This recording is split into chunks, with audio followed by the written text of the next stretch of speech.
तो कैसे हैं आप लोग? नमस्कार, जय भारत। और भाई क्या हाल है? बहुत बुरे हाल है तुम्हारे? बहुत तकलीफ में हो क्या?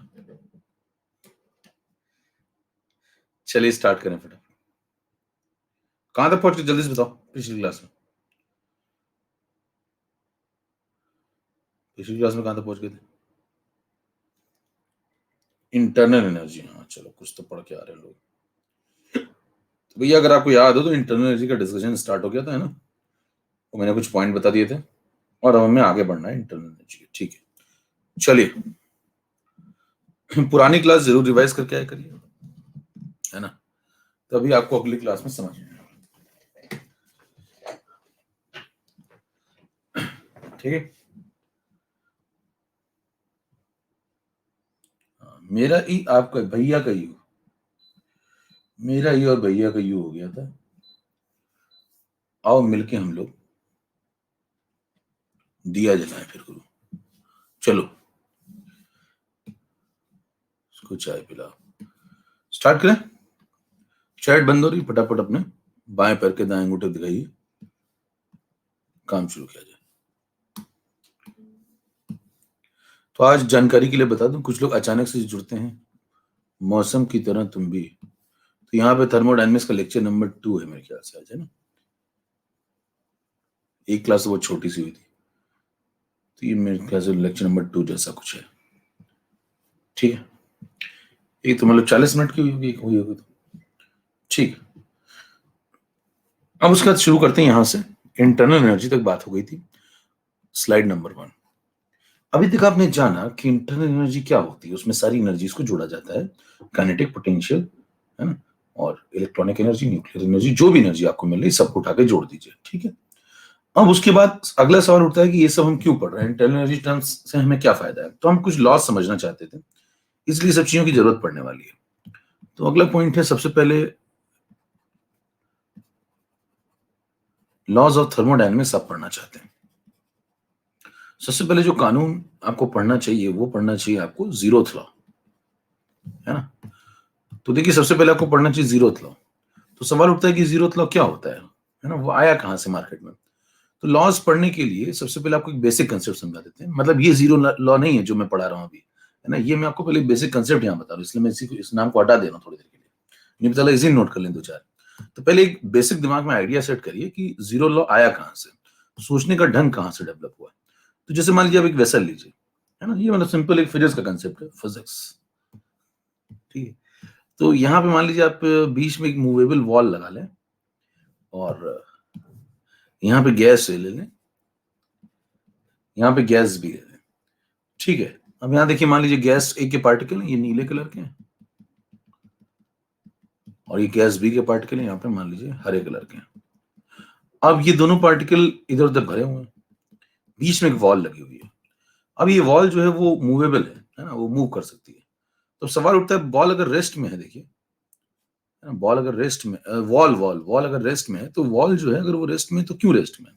सपोज रेस्ट में मान लीजिए, अगर मैं अज्यूम कर लूं कि ये जो मूवेबल वॉल है ये फिलहाल मूव नहीं कर रही है, फिलहाल नहीं मूव कर रही है, रेस्ट में है, तो आप क्या बोलेंगे? इसके ऊपर जो फोर्स होंगे दोनों दिशाओं से वो बैलेंस होंगे, यानी कि इधर से जो फोर्स लग रहा होगा और इधर से जो फोर्स लग रहा होगा वो दोनों एक दूसरे को बैलेंस कर रहे होंगे। तो एरिया तो कॉमन ही दोनों का, क्रॉस सेक्शन एरिया। तो आप कहेंगे कि जो प्रेशर यहाँ से लग रहा होगा और जो प्रेशर यहाँ से लग रहा होगा वो बैलेंस होंगे। तो आप कहेंगे ऐसी वॉल, इसका मतलब मैकेनिकल इक्विलिब्रियम है। तो इसे एक टेक्निकल नाम दिया जाए, आप कहेंगे ये वॉल मैकेनिकल इक्विलिब्रियम में। यहीं से सोचना स्टार्ट करेंगे आप। अच्छा, तो क्या मतलब होता है मैकेनिकल इक्विलिब्रियम का? तो आप कहेंगे दोनों अपोजिट फैक्टर एक दूसरे को बैलेंस कर ले रहे होंगे। जैसे इस तरफ से प्रेशर ऑफ ए लग रहा होगा, इस तरफ से प्रेशर ऑफ बी लग रहा होगा, दोनों एक दूसरे को बैलेंस कर रहे होंगे। तो यानी कि आपने बोला कि पीए की वैल्यू जब पीबी के बराबर हो जाएगी तो ये वॉल रेस्ट में आ जाएगी और आप कहेंगे कि ये वॉल मैकेनिकल इक्विलिब्रियम है। यहां से कहानी स्टार्ट हुई, सोचना स्टार्ट हुआ कि जब मैकेनिकल इक्विलिब्रियम पढ़ा जा सकता है तो थर्मल इक्विलिब्रियम के बारे में चर्चा क्यों नहीं होती है? तो इसका मतलब हमें थर्मल इक्विलिब्रियम भी पढ़ना चाहिए। तो यहां से जन्म हुआ एक लॉ का, जिसको बोलते हैं जीरो लॉ ऑफ थर्मोडायनेमिक्स। ठीक है। तो यहां से पहला कानून आया, जिसको हम लोग कहते हैं लॉज ऑफ थर्मोडायनेमिक्स, अब स्टार्ट होता है।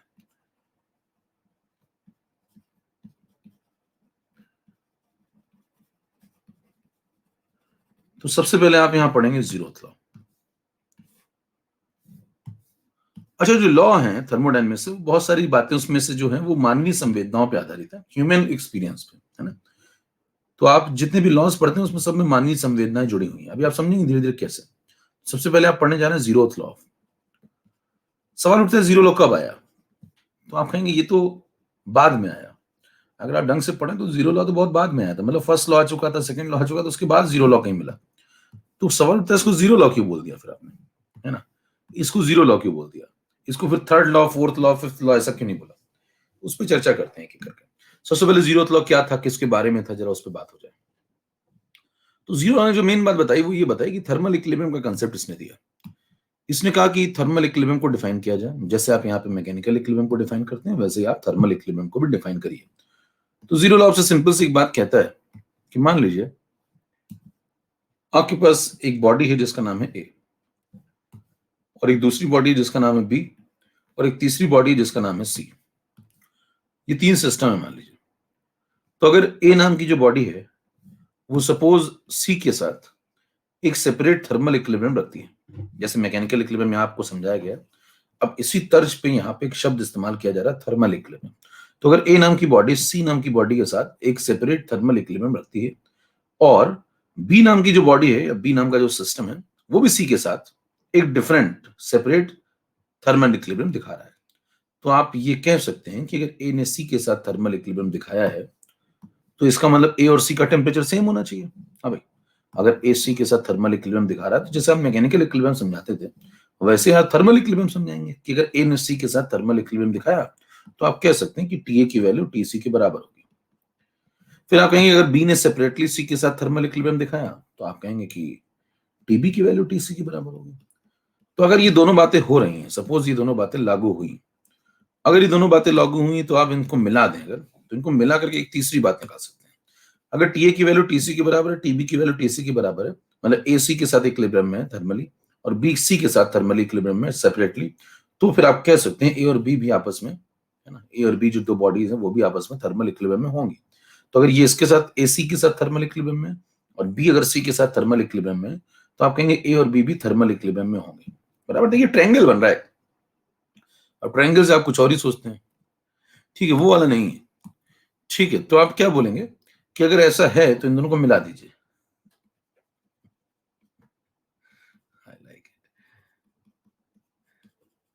तो आप कहेंगे इन दोनों को मिला दें, तो ये जो है जीरो लॉ ऑफ थर्मोडायनेमिक्स यही कहता है कि अगर ए सी के साथ, अब इसको लिखने का कोई बहुत सेंस नहीं है, मैं इसको लिखवा दूं, मैं पूरा एक पेज भर दूं, तो कोई मतलब नहीं। समझ गए ना बात को। लिखना चाहे तो आप लिख भी लेंगे। क्या लिखेंगे बताइए? If two different bodies A and B are in separately thermal equilibrium with a third body which is named as C, then these two bodies A and B will be in thermal equilibrium. Simple logic है। आसान भाषा में बात करें, English हटा दें थोड़ी सी, हालांकि मेरे को इंग्लिश आती बहुत है, हाँ वैसा मत सोचिएगा, ठीक है, कोई बोलता नहीं, बात अलग है, लेकिन आती बहुत है मेरे को। अब देखिए, तो आसान भाषा में बात करें तो ए अगर सी के साथ थर्मल इक्विलिब्रियम में और बी अगर सी के साथ थर्मल इक्विलिब्रियम में, तो ए और बी भी आपस में थर्मल इक्विलिब्रियम में होंगे। Simple logic. चले आए। अब उसका अगला पॉइंट आता है कि थर्मल इक्विलिब्रियम तो आप तब समझा पाएंगे जब आपको टेम्परेचर समझ में आता हो। देखिए जीरो लॉ जो होता है वो थर्मल इक्विलिब्रियम की तो बातें करता है, लेकिन वो टेम्परेचर की भी बातें करता है, क्योंकि अगर आप टेम्परेचर की बात नहीं करेंगे, टेम्परेचर को डिफाइन ही नहीं करेंगे, तो आप थर्मल इक्विलिब्रियम कैसे डिफाइन कर लेंगे? बताइए, आप कह रहे हैं कि इसका ये इसके साथ थर्मल इक्विलिब्रियम है, तो इसका मतलब क्या है कि इन दोनों का टेम्परेचर सेम है। तो पहले टेम्परेचर को डिफाइन तो करो। तो टेम्परेचर को डिफाइन करने के लिए थोड़ा सा और समझना पड़ेगा। तो जीरो लॉ कहीं ना कहीं आपको टेम्परेचर के बारे में भी जानकारी देता है। थर्मल इक्विलिब्रियम की बात करो तो टेम्परेचर की बात तो करोगे ना। तो यहाँ पहले टेम्परेचर को डिफाइन कर लेते हैं थोड़ा सा। अगर आप टेम्परेचर को डिफाइन करें तो टेम्परेचर के बारे में एक लाइन लिखेंगे। कोई आपसे पूछे बताइए टेम्परेचर क्या होता है, क्या बताएंगे आप उसको? कुछ तो पढ़ा होगा अपने जीवन में। टेम्परेचर क्या होता है, क्या बताएंगे उसको? टाइप करिए, चैट ओपन होगी। रैंडम इंटरनल एनर्जी, अच्छा, डिग्री ऑफ हॉटनेस, एक कह रहा ऑब्स्ट्रैक्ट, इंग्लिश इंग्लिश यार तुम्हारी तेज है गुरु। डिग्री ऑफ हॉटनेस तापमान, डिग्री ऑफ कोल्डनेस। अच्छा, जीवन भर देखिए यही पढ़ते रहते हैं कि degree of hotness, degree of coldness, ये सब टेम्परेचर है। तो ये मतलब सही डेफिनेशन है नहीं वाकई, जो आप पढ़ते रहते हैं degree of hotness, degree of coldness, ये सही डेफिनेशन नहीं है। टेम्परेचर के बारे में आपको लिखना चाहिए, it is an abstract property. Temperature is an abstract property।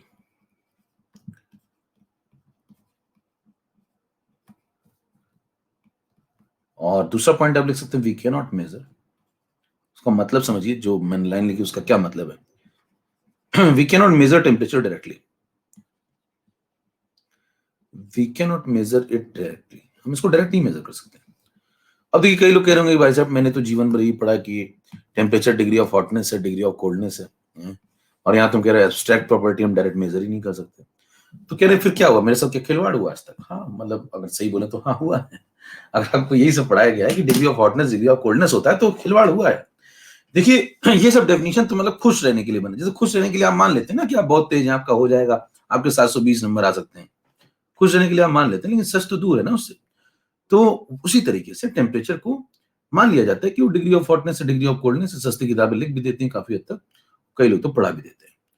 तो अगर आप मान लीजिए बर्फीले तूफान में चले गए, है ना, अपनी महिला साथी डिंपल के साथ, तो मान लीजिए आप सुनील हैं और आप डिंपल के साथ बर्फीले तूफान में चले गए, तो सुनील ठंडी से कपकपा रहा है क्योंकि उसको बहुत जोरदार ठंड लग रही है। सुनील कहेगा मेरा डिग्री ऑफ कोल्डनेस बहुत ज्यादा है, मुझे बहुत ठंडी लगती है। माइनस में टेम्परेचर है तो ठंडी तो लगनी चाहिए ना यार, सामान्य आदमी को ठंडी लगेगी। डिंपल कहती है मुझे कुछ फील ही नहीं हो रहा है। डिंपल पहाड़ी थी, अब डिंपल पहाड़ी थी, डिंपल को ठंडी लगती नहीं है, देखिए उसको रोज बर्फीले तूफान की आदत है। डिंपल उसी इलाके की है, तो सुनील मैदानी इलाके से गया था, डिंपल पहाड़ी इलाके से थी। सुनील बहुत ठंडी से कपकपा रहा था और डिंपल कह रही मुझे कुछ ज्यादा फील नहीं हो रहा, ठीक है थोड़ा बहुत लग रहा है, हवा चल रही है। तो मतलब डिंपल को बहुत ज्यादा ठंडी नहीं लग रही है, सुनील बहुत कपकपा रहा है। इसका मतलब दोनों का डिग्री ऑफ कोल्डनेस तो अलग अलग है, जबकि माहौल तो एक जैसा है। एक जैसे माहौल में दो व्यक्ति अलग अलग परिभाषाएं दे रहे हैं, एक कह रहा है मुझे बहुत ठंडी लग रही है, एक कह रहा है मुझे ना के बराबर ठंडी लग रही है। इसको हम लोग degree of hotness, degree of coldness, ये सब एक जो है भावनाएं हैं। मैंने आपसे पहले भी कहा था कि सारे थर्मोडायनेमिक्स के जो लॉज हैं वो कहीं ना कहीं ह्यूमन एक्सपीरियंस पे बेस्ड है, मानवीय संवेदनाओं पे। आप ठंड माने तो ठंड है, नहीं माने तो नहीं है, बराबर। कई लोग देखिए बाहर निकल जाते हैं ठंडी के मौसम में कुछ पदार्थ ग्रहण करके और बाहर घूमते रहते हैं, कहते हैं मेरे को ठंडी नहीं लगती। तो ये सब मतलब फीलिंग वाली बात है।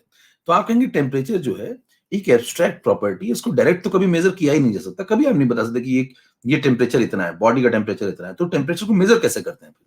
डायरेक्ट तो नहीं कर सकते, तो फिर हम लिखते तो हैं 30 डिग्री 40 डिग्री, वो सब कैसे लिखते हैं? तो आप कहेंगे जैसे मान लीजिए आपको कोरोना हो गया, कैसी बातें कर, मान लो, मानने में क्या है, बहुत सारी अच्छी बातें भी तो मानते हो तुम जीवन में, तो वैसे खराब बात मान लो तुम्हें कोरोना हो गया, तो अगर आपको कोरोना हो गया तो आपको बुखार आएगा, लक्षण है उसके। तो आपको बुखार आया मान लीजिए, तो आपके तेज दिमाग में आइडिया कौन रहा होगा कि जब मेरे को बुखार आता है तो मैं थर्मामीटर लेने जाता हूँ मार्केट से, और जब थर्मामीटर लेने जाता हूं तो यहाँ पे दुकान वाला मेरे को एक थर्मामीटर थमा देता है ऐसा, और कहता है जाओ अपना टेम्परेचर नाप लो, जाओ अपना टेम्परेचर नाप लो, यही तो बोलता है ना दुकान वाला, कहता है जाओ अपना टेम्परेचर नाप लो, थर्मामीटर दे दिया तुमको, जाओ मस्त रहो। अब आपके तेज दिमाग में आइडिया कौन रहा होगा, मेरे दोस्त मैं ये थर्मामीटर ले आया 100 रुपए का, इससे मैं टेम्परेचर नाप लूंगा और जमाने को गलत साबित कर दूंगा, और मैं सबको बता दूंगा मेरे को बुखार है, मेरा 101 डिग्री टेम्परेचर है। ठीक है, ये आपके दिमाग में ख्याल आ रहा होगा। ऐसे ख्याल जो आ रहे हैं ये वाहियात ख्याल है, इनको सही करिए। जब थर्मामीटर लाते हैं तो क्या आप थर्मामीटर में टेम्परेचर मेजर करते हैं? नहीं। थर्मामीटर जो आप लाते हैं क्या उसमें टेम्परेचर मेजर करते हैं? नहीं। बचपन से आपको क्या सिखाया गया, आप टेम्परेचर मेजर करते हैं, तो पूरा बचपन आपका बेकार किया गया है, उसको सही करिए। बचपन में सिखाया जाता है, सभी को सिखाया जाता है कि भाई साहब टेम्परेचर मेजर कर लो। मानिए सुनील को बुखार है, सुनील गया और सुनील ने थर्मामीटर लेकर के आया, वो कहता है कि मैं इससे टेम्परेचर मेजर कर लूंगा। ध्यान दीजिए वो टेम्परेचर थोड़ी मेजर कर रहा है। अगर पूछा जाए कि सुनील क्या मेजर कर रहा है, हालांकि दिखता तो उसमें टेम्परेचर ही रीडिंग में 100 डिग्री सेल्सियस, 100 डिग्री फ़ारेनहाइट, तो वो सब जो आप मेजर करते हैं वो सब क्या है, टेम्परेचर ही तो दिखता है वहां पे। तो कहेंगे फिर वो मेजर तो टेम्परेचर ही करता है, लगता तो ऐसा ही है।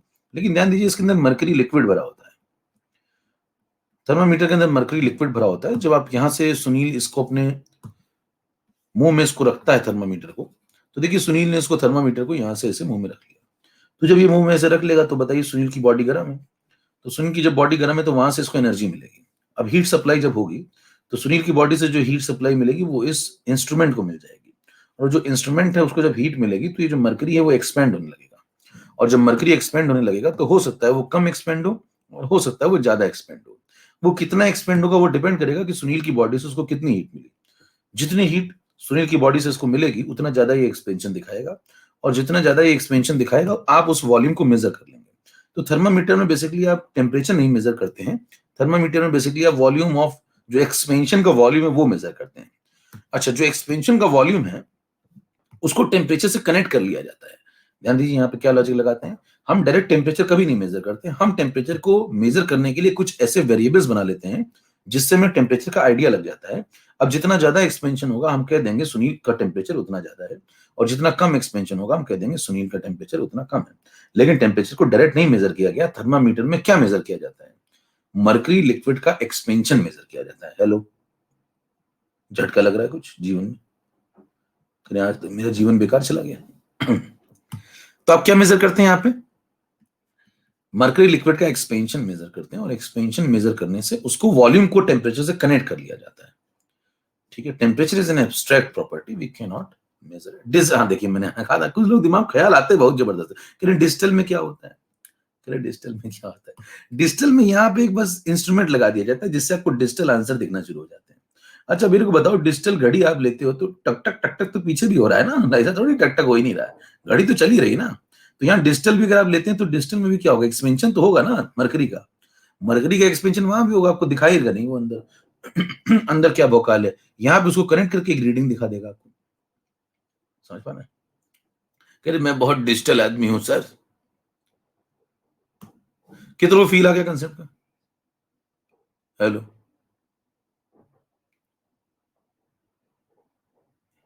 चलिए मैं बहुत डिजिटल आदमी हूं सर। अब देखिए यहाँ पे इसका मतलब ये हुआ कि temperature is an abstract property, we can not measure it directly. ये टेम्परेचर का बेसिक कंसेप्ट है।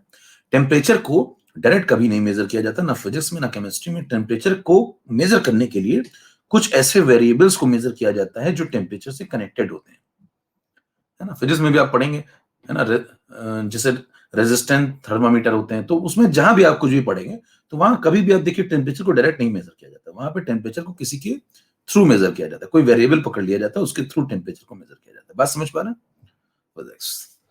अब उसके बाद आगे बढ़ते हैं। तो जीरो लॉ ऑफ थर्मोडायनेमिक्स में देखिए टेम्परेचर को डिफाइन भी किया गया, क्योंकि जब आप टेम्परेचर को डिफाइन ही नहीं करेंगे तो फिर ये सब बातें कैसे करेंगे कि ये थर्मल इक्विलिब्रियम में है, ये सब बातें बोलना तभी संभव है जब आप टेम्परेचर को डिफाइन तो कर पाए। तो पहले टेम्परेचर को डिफाइन किया गया, उसके बाद ये कंसेप्ट आया। फिर सवाल उठता है इसको जीरो लॉ क्यों बोला गया, जबकि ये बाद में आया था। आप देखिए ध्यान से पढ़े तो जीरो लॉ तो बाद में आया था, फर्स्ट लॉ आ चुका था, सेकंड लॉ आ चुका था, ये सब उसके बाद आया है। तो सवाल उठता है जब बाद में आया तो इसको फोर्थ लॉ क्यों नहीं बोला, फिफ्थ लॉ क्यों नहीं बोला, है ना, 50वां लॉ बोल देते, बाद में है ना। तो आप ऐसा क्यों नहीं बोले, आप उसको पहले क्यों लगा रहे हैं, क्योंकि ये सबसे बेसिक कंसेप्ट है, आया बाद में, लेकिन पता लोगों को लेट चला, है ना। लेकिन पता पता जब लेट चला तो पता चला कि सबसे पहले पता चलना चाहिए था। क्या बोलो, जैसे आप पढ़ते रहते हैं तो कई बातें आपको आज पता चल रही होंगी, लेकिन आपको एहसास हो रहा होगा ये तो आपको बहुत पहले पता लग जाना चाहिए था कि आपका जीवन गलत हाथों में चला गया था, है ना। तो जैसे मान लीजिए सबसे पहले आपको यही पढ़ना चाहिए था टेम्परेचर, लेकिन पता इसका बहुत देर बाद चला, पता इस कंसेप्ट का बहुत देर बाद चला, इस कंसेप्ट को बाद में डिफाइन किया गया, लेकिन इसको पता चलना चाहिए था पहले। तो कहा गया तो सबसे बेसिक लॉ है ना, तो इसको फर्स्ट लॉ के पहले पढ़ना चाहिए, इसको लगा दिया गया कहां पे, फर्स्ट के भी पहले, यानी कि इसको बोला गया जीरो लॉ। कितनों को क्लियर है पॉइंट? नेक्स्ट पे चलें। अब हम लोग आगे चलते हैं और कंसेप्ट क्लियर करते हैं थोड़े से। तो ये हो गया टेम्परेचर डिफाइन और जीरो लॉ ऑफ थर्मोडायनेमिक्स। हम लोग बात करते हैं हीट और वर्क की। कंसेप्ट को थोड़ा सा और सुधारिए। जैसे अब मैं आपको 3 टर्म सिखा रहा हूं, ध्यान सुनते जाइए। स्लाइड नंबर 4, स्लाइड नंबर 4 में मैं आपसे कहता हूं एक शब्द आपको इस्तेमाल बहुत होगा वर्क, एक शब्द इस्तेमाल होगा हीट, और एक शब्द इस्तेमाल होता है एनर्जी।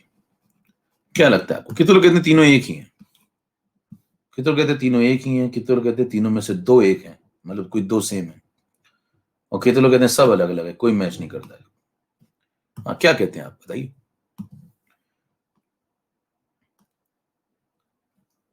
अच्छा, सब अलग अलग, जीवन में सब अलग अलग रखो है, ठीक। कई लोग कह रहे हैं सब अलग अलग है। फिर से कंसेप्ट सुधारने का वक्त आ चुका है मेरे दोस्त। देखिए सबसे पहले अगर आप डिफाइन करते हैं कि वर्क को डिफाइन करिए, हीट को डिफाइन करिए, तो वर्क और हीट जो होते हैं वो एनर्जी के ट्रांसफर के दो मोड होते हैं। देखिए जीवन में आप कहीं से कहीं अगर एक सिस्टम से दूसरे सिस्टम या एक सिस्टम से दूसरी सराउंडिंग कहीं से कहीं भी ऊर्जा का स्थानांतरण कर रहे हैं, एनर्जी भेज रहे हैं या एनर्जी ले रहे हैं, एनर्जी भेज रहे हैं, एनर्जी का ट्रांसफर हो रहा है। तो एनर्जी के ट्रांसफर के दो ही मोड होते हैं। एनर्जी के ट्रांसफर के दो मोड होते हैं, एक वर्क और एक हीट। ठीक है, तो एनर्जी के ट्रांसफर के जीवन में दो ही मोड होते हैं, एक वर्क और एक हीट। तो पहला पॉइंट आया, energy transfer can take place, energy transfer can take place in two modes. अब ये दो मोड्स जो हैं वो कौन कौन से हैं? एक मोड है वर्क और एक मोड है हीट। तो कंसेप्ट को थोड़ा सही करते जाइए धीरे धीरे। एक हीट है और दूसरा वर्क है। ये सब आपको फिजिक्स में भी काम आएगा, फिजिक्स। ठीक है, तो देखिए एक हीट होता है एक वर्क होता है। अब सवाल उठता है कि एनर्जी ट्रांसफर के दो मोड होते हैं, एक हीट एक वर्क, तो इन दोनों में क्या अंतर है? ये दोनों ही अगर पूछा जाए ये दोनों क्या है, तो कहेंगे ये दोनों एनर्जी ट्रांसफर के मोड है। आपसे पूछा जाए हीट क्या है, वर्क क्या है, तो आप कहेंगे हीट और वर्क दोनों ही एनर्जी ट्रांसफर के दो डिफरेंट मोड है। अब मैंने डिफरेंट बोल दिया, इसका दोनों में अंतर भी है। मैंने डिफरेंट बोला, इसमें दोनों में अंतर भी है। तो सवाल उठता है हीट आप कहाँ क्लासिफाई करेंगे? कौन से एनर्जी ट्रांसफर को आप हीट बोलेंगे और कौन से एनर्जी ट्रांसफर को आप वर्क बोलेंगे? दोनों में अंतर होता है? कहेंगे हाँ, दोनों में फर्क है, ये दोनों अलग अलग हैं। कई लोगों को पूरा जीवन लगा होगा ये दोनों सेम ही लगते होंगे। तो अगर आपको ये दोनों सेम लगते हैं तो फिर से आपके साथ बचपन से खिलवाड़ किया गया है। फिर कितना खिलवाड़ हुआ मेरे जीवन में, नहीं? आइए समझे। अब जो हुआ है सच जानिए, कम से कम आगे ना हो। देखिए मूर्ख मूर्ख होना कोई गलत गलत बात थोड़ी है, लेकिन मूर्ख होकर के मूर्ख ही मर जाना ये गलत बात है। आप समझदार हो कि मरने से पहले समझदार हो जाइए। समझ रहे हैं बात को? अब देखिए हीट जो है, हीट क्या होता है समझते हैं जरा हीट को। आपसे कोई कहे कि हीट क्या है, वर्क क्या है, दोनों में अंतर क्या है? दोनों में अंतर समझाइए। हीट अलग चीज है, वर्क अलग चीज है, दोनों में अंतर क्या है? आपसे पूछे दोनों क्या है? दोनों एनर्जी ट्रांसफर के दो डिफरेंट मोड्स हैं। तो मैं हीट को पढ़ने जा रहा हूं। सबसे पहले हीट की डेफिनेशन लिख रहा हूं। मैं जो डेफिनेशन लिखा करूं उसको बहुत ध्यान से सुना करिए, क्योंकि उस डेफिनेशन में सारी बातें इंक्लूडेड होंगी और बहुत सिस्टमेटिक डेफिनेशन होगी। वो आपको कुछ डेफिनेशन तो किताब में मिलेंगे नहीं, कुछ मिल जाएंगे, कुछ नहीं भी मिलेंगे। जैसे ये तो मिल जाएगी जो मैं भी लिख रहा हूं। व्हेन, जब नहीं मिलने वाली होगी तो मैं बता दूंगा आपको। When the energy of a system, when the energy of a system changes as a result of temperature difference.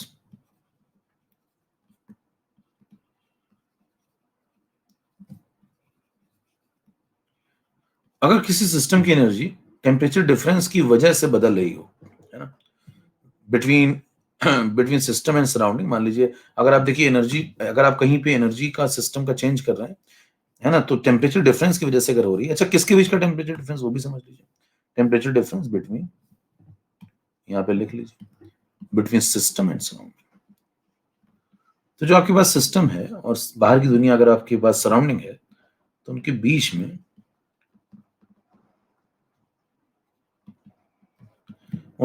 अगर टेम्परेचर डिफरेंस है, तो ध्यान दीजिए सिस्टम और सराउंडिंग के बीच का जो टेम्परेचर का डिफरेंस होता है, उसकी वजह से इंग्लिश में लिखा हुआ है रिजल्ट ऑफ टेम्परेचर डिफरेंस। आपको पहले बताया इंग्लिश बहुत तेज में। सिस्टम और सराउंडिंग के बीच में जो टेम्परेचर का डिफरेंस है, उसकी वजह से जो एनर्जी का चेंज होता है, सिस्टम के अंदर जो एनर्जी में बदलाव आते हैं, उन्हें हीट कहा जाता है। आसान भाषा में समझिए कि अगर सिस्टम अलग टेम्परेचर पे है और सराउंडिंग कुछ और अलग टेम्परेचर में है, तो सिस्टम और सराउंडिंग के बीच में, सिस्टम और बाहर की दुनिया जो सराउंडिंग है उसके बीच में जो एनर्जी का लेन या देन दोनों में से कुछ भी हो रहा है, वो जो एनर्जी का ट्रांसफर है वो हीट है। मेरे ख्याल से बात समझ में आ गई होगी। जैसे उदाहरण के तौर पे, उदाहरण जरूर दिया करिए जीवन में। उदाहरण के तौर पे मान लीजिए आपके पास एक सिस्टम है और ये सिस्टम मान लीजिए लोहा है और ये काफी गर्म है, तपता हुआ लोहा 100 डिग्री सेंटीग्रेड पे रखा हुआ है। ये एक सिस्टम है, इसको आपने ओपन एटमॉस्फेयर में रख दिया, है ना, बाहर की दुनिया इसके लिए सराउंडिंग है, तो सराउंडिंग में आपने इसको रख दिया। अब सराउंडिंग कितने डिग्री पे? मान लीजिए सराउंडिंग का टेम्परेचर 25 डिग्री, कमरे के तापमान पे रख दिया आपने। ठीक है, तो बताइए क्या सिस्टम का टेम्परेचर जोरदार है? हाँ, तो आप कहेंगे सिस्टम हाई टेम्परेचर पे और सराउंडिंग लो टेम्परेचर पे, तो बताइए हीट का फ्लो कहां से कहां होगा? सिस्टम से सराउंडिंग या सराउंडिंग से सिस्टम?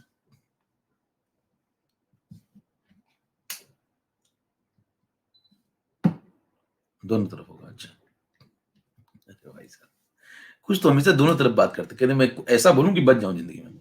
तो भैया सिस्टम गर्म है, सराउंडिंग ठंडा है, तो हीट का फ्लो सिस्टम से सराउंडिंग की तरफ होगा। तो हीट का फ्लो इस तरफ होगा, ज्यादा टेम्परेचर से कम टेम्परेचर की तरफ। ठीक है, अब देखिए ये आपको कैसे, अच्छा बताइए, अगर आप सब सोचें थोड़ा सा, लोहे की एक तपती हुई रॉड है ना, लोहे की एक तपती हुई रॉड को आप एक कमरे में रख दें, जो कमरा ठीक ठाक है 25 डिग्री पे है, तो बताइए आप लोहे की रॉड कुछ देर बाद आप आएंगे तो ठंडी हो जाएगी और गर्म हो जाएगी? ठंडी हो जाएगी और गर्म हो जाएगी? ठंडी हो जाएगी सर। अच्छा, आपको कैसे पता चला ठंडी हो जाएगी? कैसे पता चला? अच्छा, ये जो लोहे की रॉड है, ये जो ठंडी हो रही है, ये आपके लिए ठंडी हो रही है या फिर कोई रिक्शा चालक है, मतलब वो पढ़ा लिखा नहीं है, उसके लिए भी ऐसा ही है? वो भी समझ जाएगा क्या? अच्छा, हमने कोई रिक्शे वाला है, उससे पूछा भी ये सवाल कि लोहे की गर्म रॉड है, इसको मैं कमरे में रख दूं जिसका तापमान 25 डिग्री, तो ठंडी हो जाएगी, ये बात रिक्शे वाला बता देगा कि नहीं? मतलब है तो सबके लिए, रिक्शे वाला बता देगा कि नहीं, ये बता रहा हूं, पूछ रहा हूँ, बता देगा?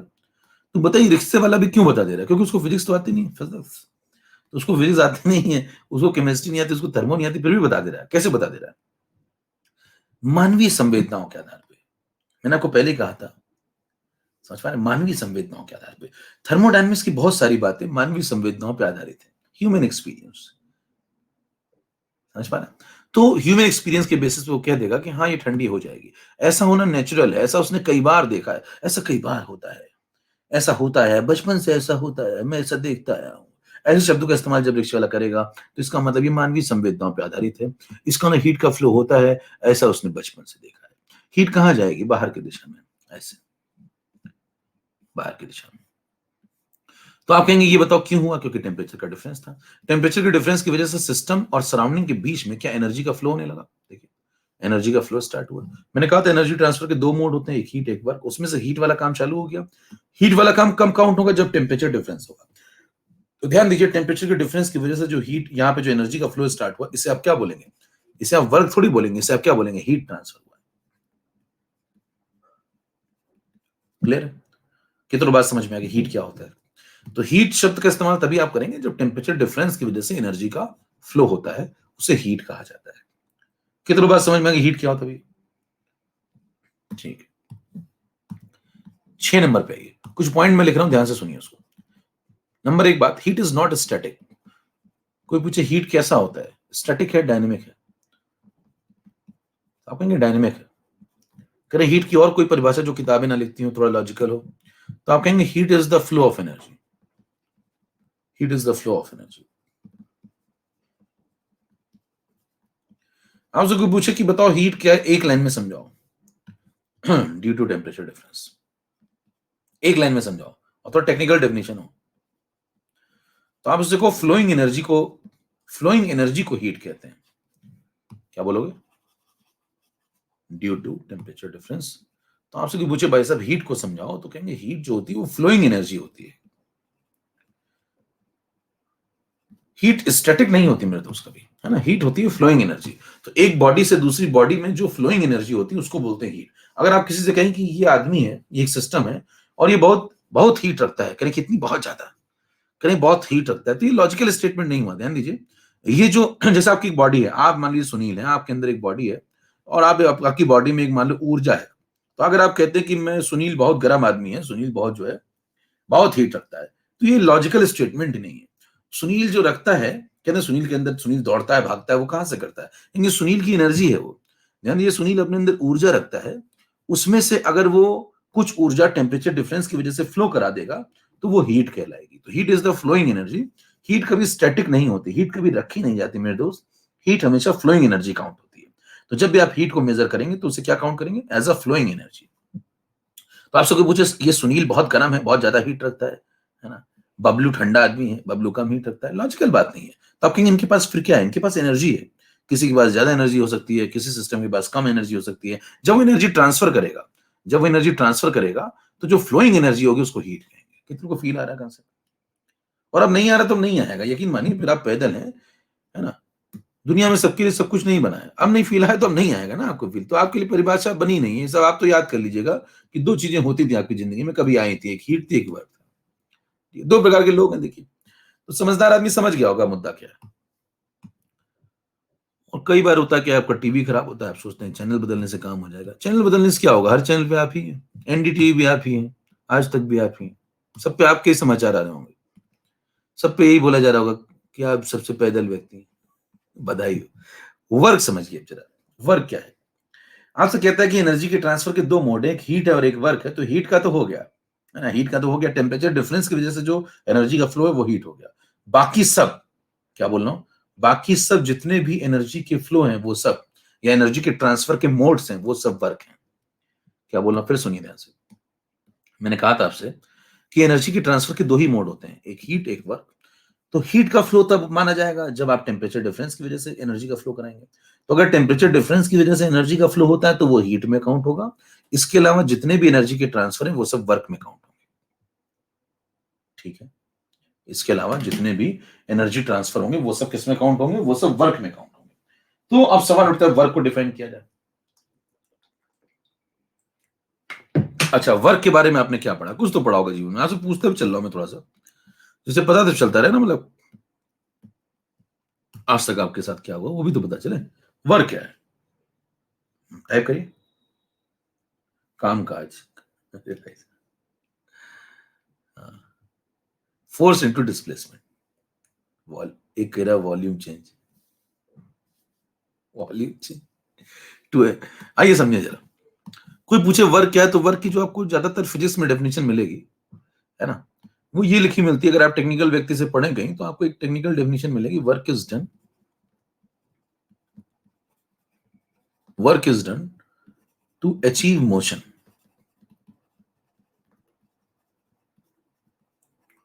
against an opposing force।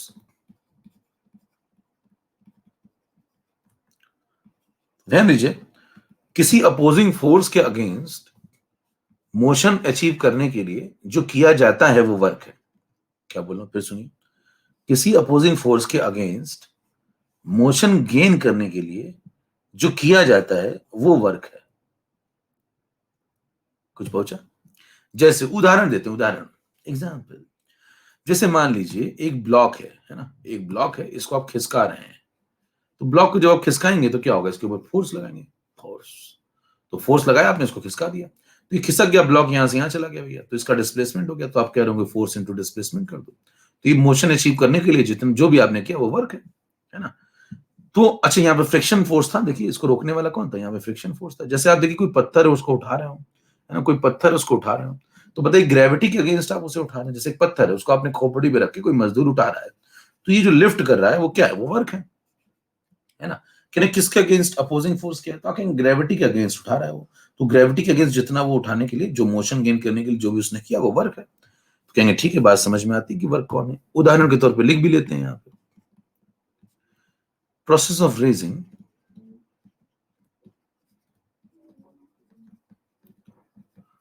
a weight against gravity, against the gravity। तो बताइए ग्रेविटी के अगेंस्ट अगर आपने कोई पत्थर उठा लिया, है ना, तो आप कोई वजन उठा रहे हैं, तो आप कहेंगे ये वर्क हो रहा है। ये वर्क का एग्जांपल दे सकते हैं। फिर आप कहेंगे ठीक है, बात तो समझ में आ गई, जैसे और कुछ बताओ। फिर अब आप आ जाओ जरा थर्मो में। थर्मो में अगर आप चर्चा करें तो थर्मो में आप ऐसे समझा सकते हैं कि जैसे मान लीजिए आपके पास एक कंटेनर है ना, और इस कंटेनर में एक पिस्टन लगा हुआ है। थर्मो की बात करें तो थर्मो में मान लीजिए आपके पास एक कंटेनर और कंटेनर में एक पिस्टन लगा हुआ है।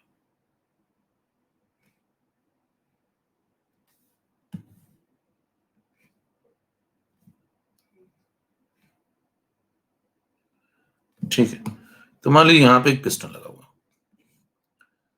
अब अंदर एक गैस भरी हुई है। मान लीजिए अंदर यहां पे एक गैस भरी हुई है। अब जब यहां पे आप अंदर गैस भर के रखेंगे तो यहां से एक प्रेशर लगेगा अंदर की दिशा में, तो अंदर से एक प्रेशर लग रहा है इसके ऊपर। मान लीजिए पी गैस है, ठीक है। अब ये पी गैस ज्यादा है, मान लीजिए पी गैस काफी जोरदार है, और जो बाहर वाला पी एक्सटर्नल है वो थोड़ा कम है। तो जो बाहर से लग रहा है लाल कलर का वो पी एक्सटर्नल है, बाहरी दबाव, और जो अंदर से हरे कलर का लग रहा है वो है पी गैस। तो मान लीजिए कि पी गैस की वैल्यू पी एक्सटर्नल से ज्यादा है, ठीक है। तो मैंने यहां लिख लिया कि अगर मान लीजिए सपोज मैं ऐसा लिखता हूं कि पी गैस जो है वो ज्यादा है पी एक्सटर्नल से, ऐसा है, तो आपको तुरंत तो बात समझ में आ गई। अगर ऐसा है तो फिर चले आगे। ऐसा है तो आपको एक टेक्निकल सवाल उठाना चाहिए तुरंत कि तुमने फिर ये डायग्राम कैसे बना दिया। अब देखिए ये सब बातें लोग सोचते नहीं है, कहते हैं चलो पढ़ते रहो। उनसे पूछो भैया ये बताओ, ये एक आपने यहाँ पे एक पिस्टन लगा रखा है, नीचे से फोर्स ज्यादा लग रहा है ऐसा आप बोल रहे हैं, बाहर से फोर्स कम लग रहा है, तो ये रुका कैसे? ये तो चलना चाहिए ना, आपने इसको रोक कैसे दिया? फिर कहें थोड़ी देर के लिए ऐसे मैंने सोच लिया कि ये रुक गया होगा। अब ऐसे कैसे रुक जाएगा? कहें नहीं मान लो। मान क्यों लें? टेक्निकल बात चली ना, इतिहास थोड़ी चल रहा है। मान लो, मेरी बात मान लो, तुम मेरे लिए इतना नहीं कर सकते क्या? ऐसा थोड़ी चलता है, टेक्निकल बात चल रही है। तो आप उससे पूछेंगे कि बताओ ये पिस्टन रुका कैसे, तुम यहां रुके कैसे? हाँ, कह रहे फोटो खींच लिया। एक कह रहा फोटो खींच लिया, हाँ ऐसा भी कह सकते हैं लोग, हाँ कि मैंने उस समय फोटो खींच ली थी, उसके बाद ही चला गया था। तो आप कहेंगे भाई साहब ये पहली बात तो अभी नहीं रुक, अभी रेस्ट में हो ही नहीं सकता इस पोजीशन पे, इस एफबीडी के साथ ये रेस्ट में हो नहीं सकता, इस फ्री बॉडी डायग्राम के साथ ये नहीं रुक सकता। एफबीडी समझते हैं ना? तो यहाँ पे आपको क्या लगाना होता है, जब आप टेक्निकल तरीके से कभी लैब में या ढंग की किताबों में पढ़ेंगे, तो यहाँ पे आपको एक क्लिप फंसाई जाएगी, है ना? इसको रोकने के लिए यहाँ पे क्लिप फंसाई जाती है। तो जो आप एक क्लिप फंसाएंगे यहाँ पे, तो क्लिप को भी कहीं फंसाएंगे, पता लगा क्लिप ही लेके चला गया, कि मैं बालों में क्या लगाऊं, क्लिप लेके चला गया मेरी। तो मतलब देखिए यहाँ पे क्लिप फंसाएंगे, क्लिप को स्टैंड में फंसाएंगे, ठीक है। फिर जब आप ये क्लिप फंसाएंगे तो ये क्लिप लगाएगी नॉर्मल रिएक्शन। अभी जो नॉर्मल रिएक्शन लगाएगी वो इसको बैलेंस कर लेगी। ये वाला जितना छोटा पड़ रहा था, मान लीजिए बाहर वाला था 1 एटीएम, अंदर वाला था मान लो 20 एटीएम, तो 19 का सपोर्ट यहां से लेंगे हम लोग। समझ पा रहे हैं? ये देखिए ये बाहर वाला मान लीजिए 1 एटीएम था, अंदर वाला मान लीजिए 20 एटीएम था, तो अंदर वाला 20, बाहर वाला 1, तो 19 जब तक ये देगा नहीं तो ये रुकेगी कैसे? तो भाग जाएगी ना, तो इसको 19 यहां से देंगे, तो 19 और 1 ये मिल करके, दोनों मिल करके 20 हो जाएंगे, तो इसको बैलेंस कर लेंगे, तो ये रुक जाएगा। थोड़ी देर के लिए आप फोटो खींच सकते हैं। अब क्या करेंगे आप? इसको अचानक से हटा देंगे। क्या करेंगे? इसको अचानक से हटा देंगे। जब इसको आप अचानक से हटाएंगे तो सीन में थोड़ा परिवर्तन होगा, और ये ऊपर की दिशा में लहराते हुए चला जाएगा। कौन? पिस्टन, ठीक है। तो ये पिस्टन कुछ देर बाद आप देखेंगे तो ये लहराता हुआ ऊपर चला जाएगा। क्लिप हट चुकी है मेरे दोस्त, है ना? क्लिप हट चुकी है, बाल हम लगा सकते हैं। तो देखिए क्लिप यहां पहुंच चुकी है, और सॉरी क्लिप हट चुकी है और पिस्टन यहां पहुंच चुका है। अब जब पिस्टन यहां पहुंच चुका है तो एक्सपेंशन हो गया है। देखिए क्या हो गया, ये जो हरी हरी गैस थी अंदर, ये एक्सपैंड हो गई, जो भी कलर की गैस थी वो एक्सपैंड हो गई है। तो आप कहेंगे बताइए इसमें उसने वर्क किया? हाँ बिल्कुल वर्क किया। कितना वर्क किया आप निकाल सकते हैं। कैसे निकाल सकते हैं? आप कहेंगे भाई साहब ये जो बाहर से पी एक्सटर्नल था इसको रोक रहा था, तो इसके अगेंस्ट इसने मोशन, देखो मोशन अचीव किया, यहां से यहां गई यानी कि डिस्प्लेसमेंट हुआ, तो इसने अचीव किया मोशन। तो आप इसने जो अचीव किया मोशन वो अपोजिंग फोर्स के अगेंस्ट किया है, तो इसने वर्क किया होगा। तो आप कहेंगे इसने जो भी किया है यहां से यहां जाने के लिए वो वर्क है, यहां से यहां जाने के लिए, इस पोजीशन से इस पोजीशन पे आने के लिए जो भी किया वो वर्क है। क्या वर्क आपको समझ में आना शुरू हुआ कि वर्क होता क्या है? पिछला डायग्राम जो मैंने बनाया था वो किसका था? वो हीट का था। यहां से आपको हीट की फील आनी चाहिए, यहां से आपको वर्क की फील आनी चाहिए। क्या दोनों की फील आ रही है? अच्छा अब देखिए क्या वर्क सिर्फ इतना ही है? अगर आप इस डेफिनेशन को 100% सही मान लेते हैं और इसी को हमेशा लगाते रहेंगे पूरे जीवन भर, जो कि आपको पढ़ाई जाती है कि force into displacement, motion achieve करो, मोशन अचीव करो, तो मैं आपसे एक एग्जांपल पूछता हूं कि मान लीजिए मैं मोशन ना अचीव करूं तो क्या वर्क नहीं होगा? जैसे उदाहरण के तौर पर मान लीजिए कंटेनर ले लूं मैं, और इस कंटेनर में मान लो मैंने पानी भर दिया, है ना? मान लीजिए कंटेनर मैंने लिया और इस कंटेनर में मैंने पानी भर दिया। अब देखिए कंटेनर में जब मैं पानी भरूंगा, ठंडा पानी, मान लो ठंड का मौसम है और ठंडा पानी यहाँ भरा हुआ है, और मेरे घर में गीजर नहीं है ना, मेरे घर में गीजर नहीं, तो मैंने क्या किया, मैंने एक रॉड आती है, उस रॉड को इसमें डिप कर दिया, है ना। तो रॉड आती है पानी गर्म करने की ना, तो उसको से डिप कर दिया। यहाँ लक्कड़ भी फंसा देते हैं लोग, लक्कड़ नहीं फंसा, पता लगा टच कर लिया, निपट गए, हमेशा के लिए पानी गर्म हो गया। तो यहाँ पे इसको जाके सॉकेट से कनेक्ट कर देते हैं, है ना। तो बताइए जब यहाँ पे आप इसको सॉकेट से कनेक्ट करते हैं तो क्या आप यहां से इलेक्ट्रिकल एनर्जी दे रहे हैं इसको, यस, है ना, इलेक्ट्रिकल एनर्जी प्रोवाइड कर रहे हैं। तो धीरे धीरे क्या होगा, ये पानी गर्म हो जाएगा, आप पाएंगे धीरे धीरे पानी गर्म हो जाएगा।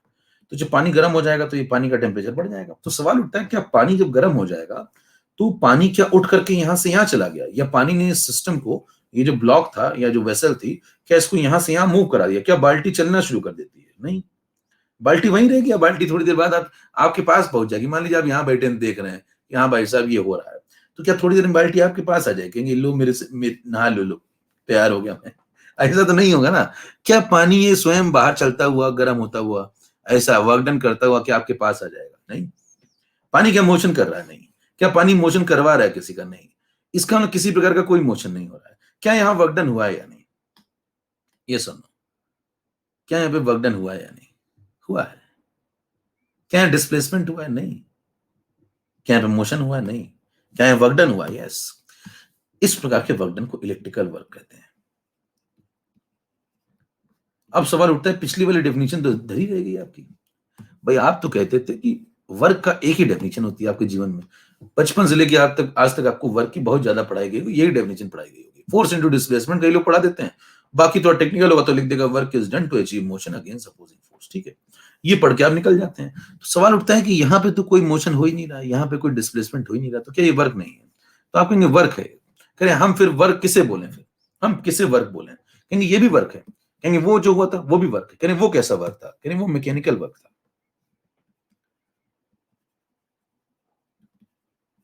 ये मैकेनिकल वर्क था और ये इलेक्ट्रिकल वर्क है, ठीक है। कहेंगे हम कैसे माने इसे वर्क, और डेफिनेशन में तो बैठ नहीं रहा है, डेफिनेशन तो मोशन के बारे में थी। तो कहेंगे डेफिनेशन को सुधारेंगे।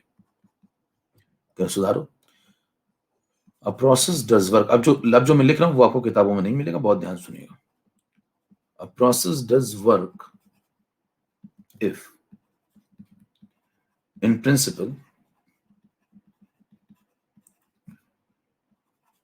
in principle it can be used to raise a weight somewhere in the surrounding.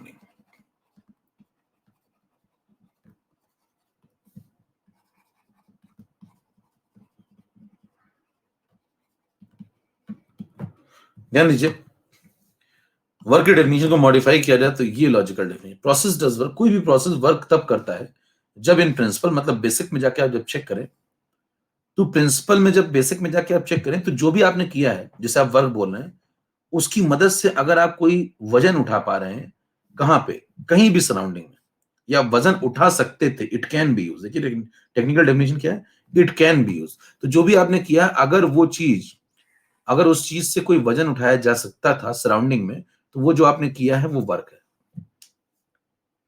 क्या जंगल भाग जाऊं क्या? ध्यान सुनिए, अगर इस सॉकेट से आप एनर्जी इसको दे रहे हैं, है ना, अगर मान लो ये एनर्जी मैं इसको नहीं देता, पानी को गर्म नहीं करता, तो बताइए इस इलेक्ट्रिकल एनर्जी से क्या मैं कुछ और कर सकता था? हाँ, मैं एक मशीन बना सकता था, जिसमें मशीन में अगर यही इलेक्ट्रिकल एनर्जी में उसको, क्रेन आप देखते हैं बड़ी बड़ी बिल्डिंगों में पत्थर ढोए जाते हैं ऊपर, आदमी नहीं मशीनें ढोती हैं।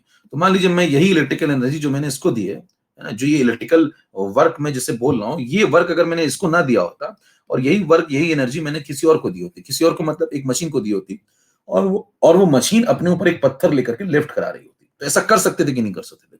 बताइए, यही जो इलेक्ट्रिकल एनर्जी है इसको जाकर के मैं एक मशीन को दे दूं और उस मशीन से कहूं कि तुम मेरे लिए कुछ पत्थर ऊपर ले जाओगे, कहेगी हाँ बिल्कुल। तो इसका मतलब ये वर्क है, इसका मतलब जो यहां पे किया गया वो वर्क है। क्योंकि कोई भी प्रोसेस वर्क तब कहलाता है जब बेसिक में जाके आप चेक करें, तो अगर उससे मैं ये पानी नहीं गर्म करता तो मैं क्या कर सकता था? पानी नहीं गर्म करता तो क्या कर सकता था? मैं सराउंडिंग में कोई वजन उठवा सकता था। तो अगर ऐसा मैं कर सकता था इस इलेक्ट्रिकल एनर्जी से, इसका मतलब ये जो प्रोसेस हो रहा है इसमें जो हुआ है वो वर्क है। फील आया क्या? और अब नहीं आया तो नहीं आएगा, फिर आप मतलब पैदल है, समझ रहे हैं? अब जिसको फील नहीं आया वो पैदल है, मतलब बहुत लंबे में। यकीन मानिए, आप फिर समझदारी वाली चीजें पढ़ने के लिए आप नहीं बने, आप बीच में चीजें पढ़ लिया करिए फिर, है ना। बीच में जैसे मैं एक फॉर्मूला बताऊं वो पढ़ लीजिएगा, ठीक है। दो प्रकार के लोग होते हैं देखिए जीवन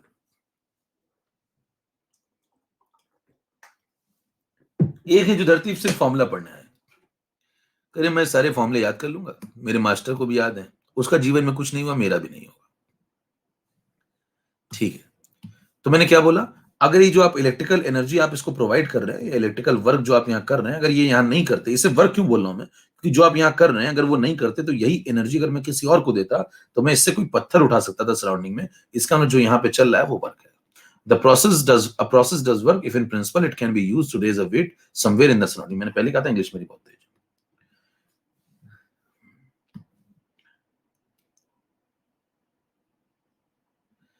ठीक है, 9 नंबर पे आइए। 9 नंबर पे अगर मैं आपको एक जहरीला सवाल दूं, अब देखिए यहाँ पे एक समझ डेवलप होती है और इस पे एक सवाल ढंग का बनता है। मैं आपको एक यहाँ क्वेश्चन दे रहा हूं, जरा ध्यान से देखिएगा।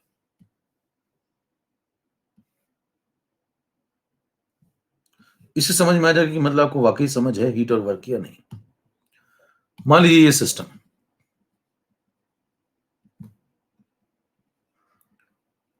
और इस सिस्टम से मैं बाहर की दिशा में एनर्जी भेज रहा हूं, एनर्जी ट्रांसफर,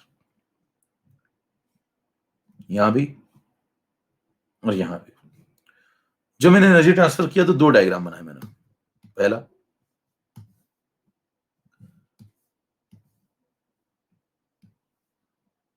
यहां सराउंडिंग में मान लीजिए कुछ पार्टिकल्स है ना, सराउंडिंग में पार्टिकल्स होंगे, गैस वगैरह होगी, तो सराउंडिंग में मान लीजिए कुछ पार्टिकल, या और कोई पार्टिकल भी हो सकते हैं, कोई ब्लॉक हो सकता है, कोई सिस्टम हो सकता है, कोई ऐसी चीज हो सकती है जो सराउंडिंग में रखी हो। तो कोई भी चीज है सराउंडिंग, मान लीजिए सराउंडिंग के पार्टिकल्स है। यहां भी बना लेते हैं।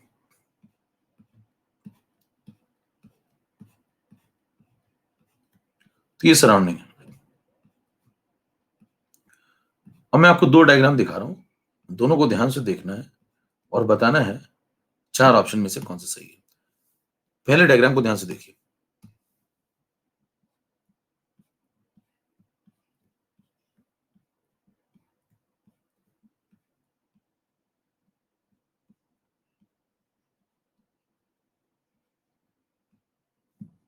दूसरे को देखिए।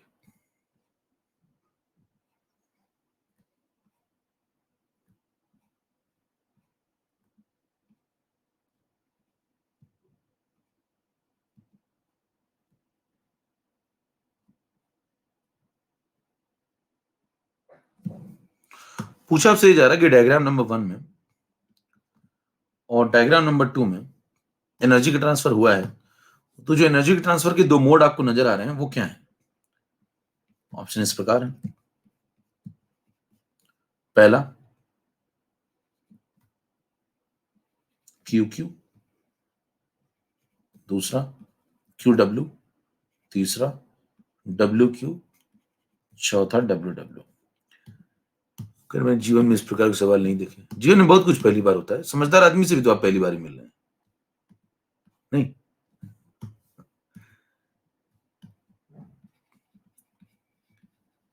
इसको बोलते हैं molecular interpretation. Molecular interpretation of heat and work. आपसे पूछा जाए बताइए कौन सा मॉलिक्यूलर इंटरप्रिटेशन किसके लिए सही है? चार ऑप्शन आपके पास। बोल शुरू कर रहे हैं। पहला क्यू क्यू, दूसरा क्यू डब्ल्यू, तीसरा डब्ल्यू क्यू, चौथा डब्ल्यू डब्ल्यू। बोल स्टार्ट हो रहा है आपके सामने।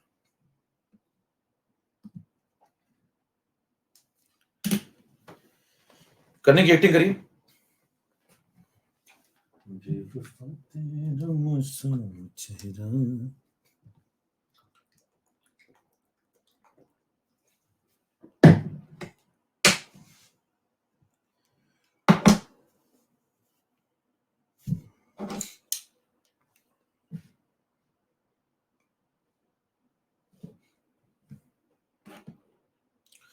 66% लोग का सही हुआ है। आइए समझें। चैतन्य, अंश कुमारी, निहार का 10।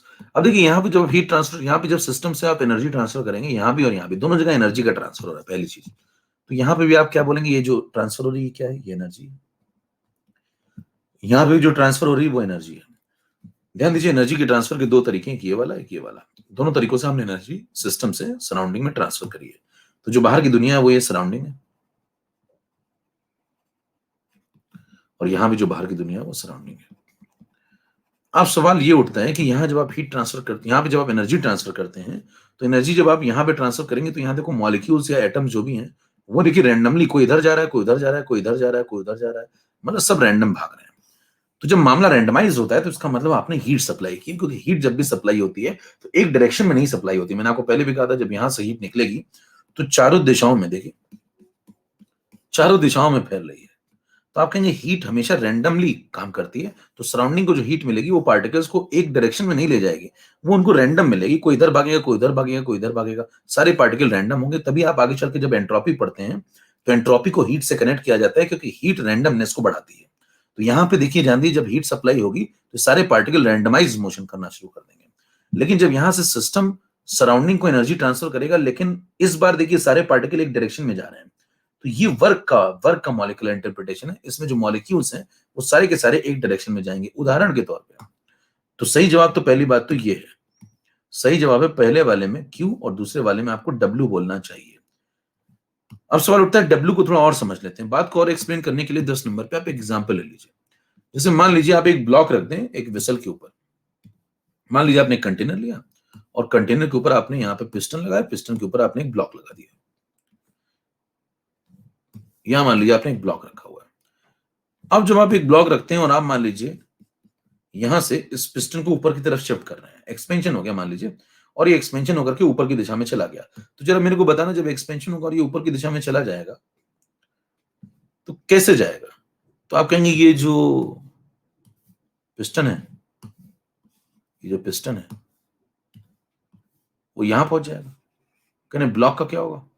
कहने ब्लॉक कहां था? ब्लॉक सराउंडिंग में था, है ना। कहने ब्लॉक भी बिल्कुल वहीं रहेगा और धीरे से अगर आप प्रोसेस कराते हैं तो ब्लॉक भी ऐसे ही शिफ्ट होकर यहां पहुंच जाएगा। तो जरा बताइए ब्लॉक के अंदर जो मॉलिक्यूल्स थे उनका क्या हुआ? तो आप कहेंगे ब्लॉक के अंदर जो मॉलिक्यूल्स थे छोटे छोटे, वो सारे मॉलिक्यूल्स कैसा मोशन कर रहे हैं? सब के सब एक डायरेक्शन में मोशन कर रहे हैं। देखिए सब के सब एक डायरेक्शन में मोशन कर रहे हैं और एक डायरेक्शन में मोशन करके यहां से यहां पहुंच गए। इसका मतलब यहां पे जो रिप्रेजेंटेशन हुआ है वो वर्क है। वर्क में जो मॉलिक्यूलर इंटरप्रिटेशन है वो यूनिडायरेक्शनल होता है, जबकि हीट में जो मॉलिक्यूलर रिप्रेजेंटेशन है वो अलग अलग डायरेक्शंस में होता है, वो यूनिडायरेक्शनल नहीं होगा। कितने को समझ में आ रहा है, फील आ रहा है कंसेप्ट? अगर बात समझ में आ रही तो अंगूठा दिखाइए फटाफट।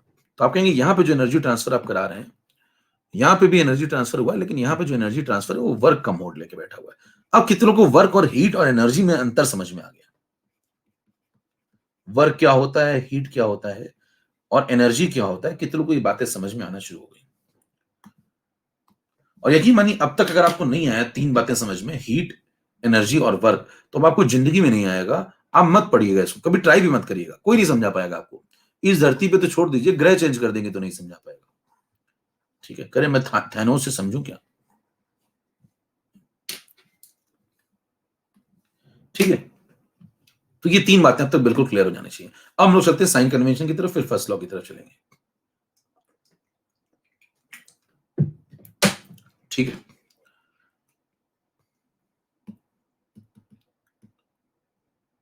चलिए 11। हाँ, फिर अगली साल थैनोस आएगा समझाने तुम्हें।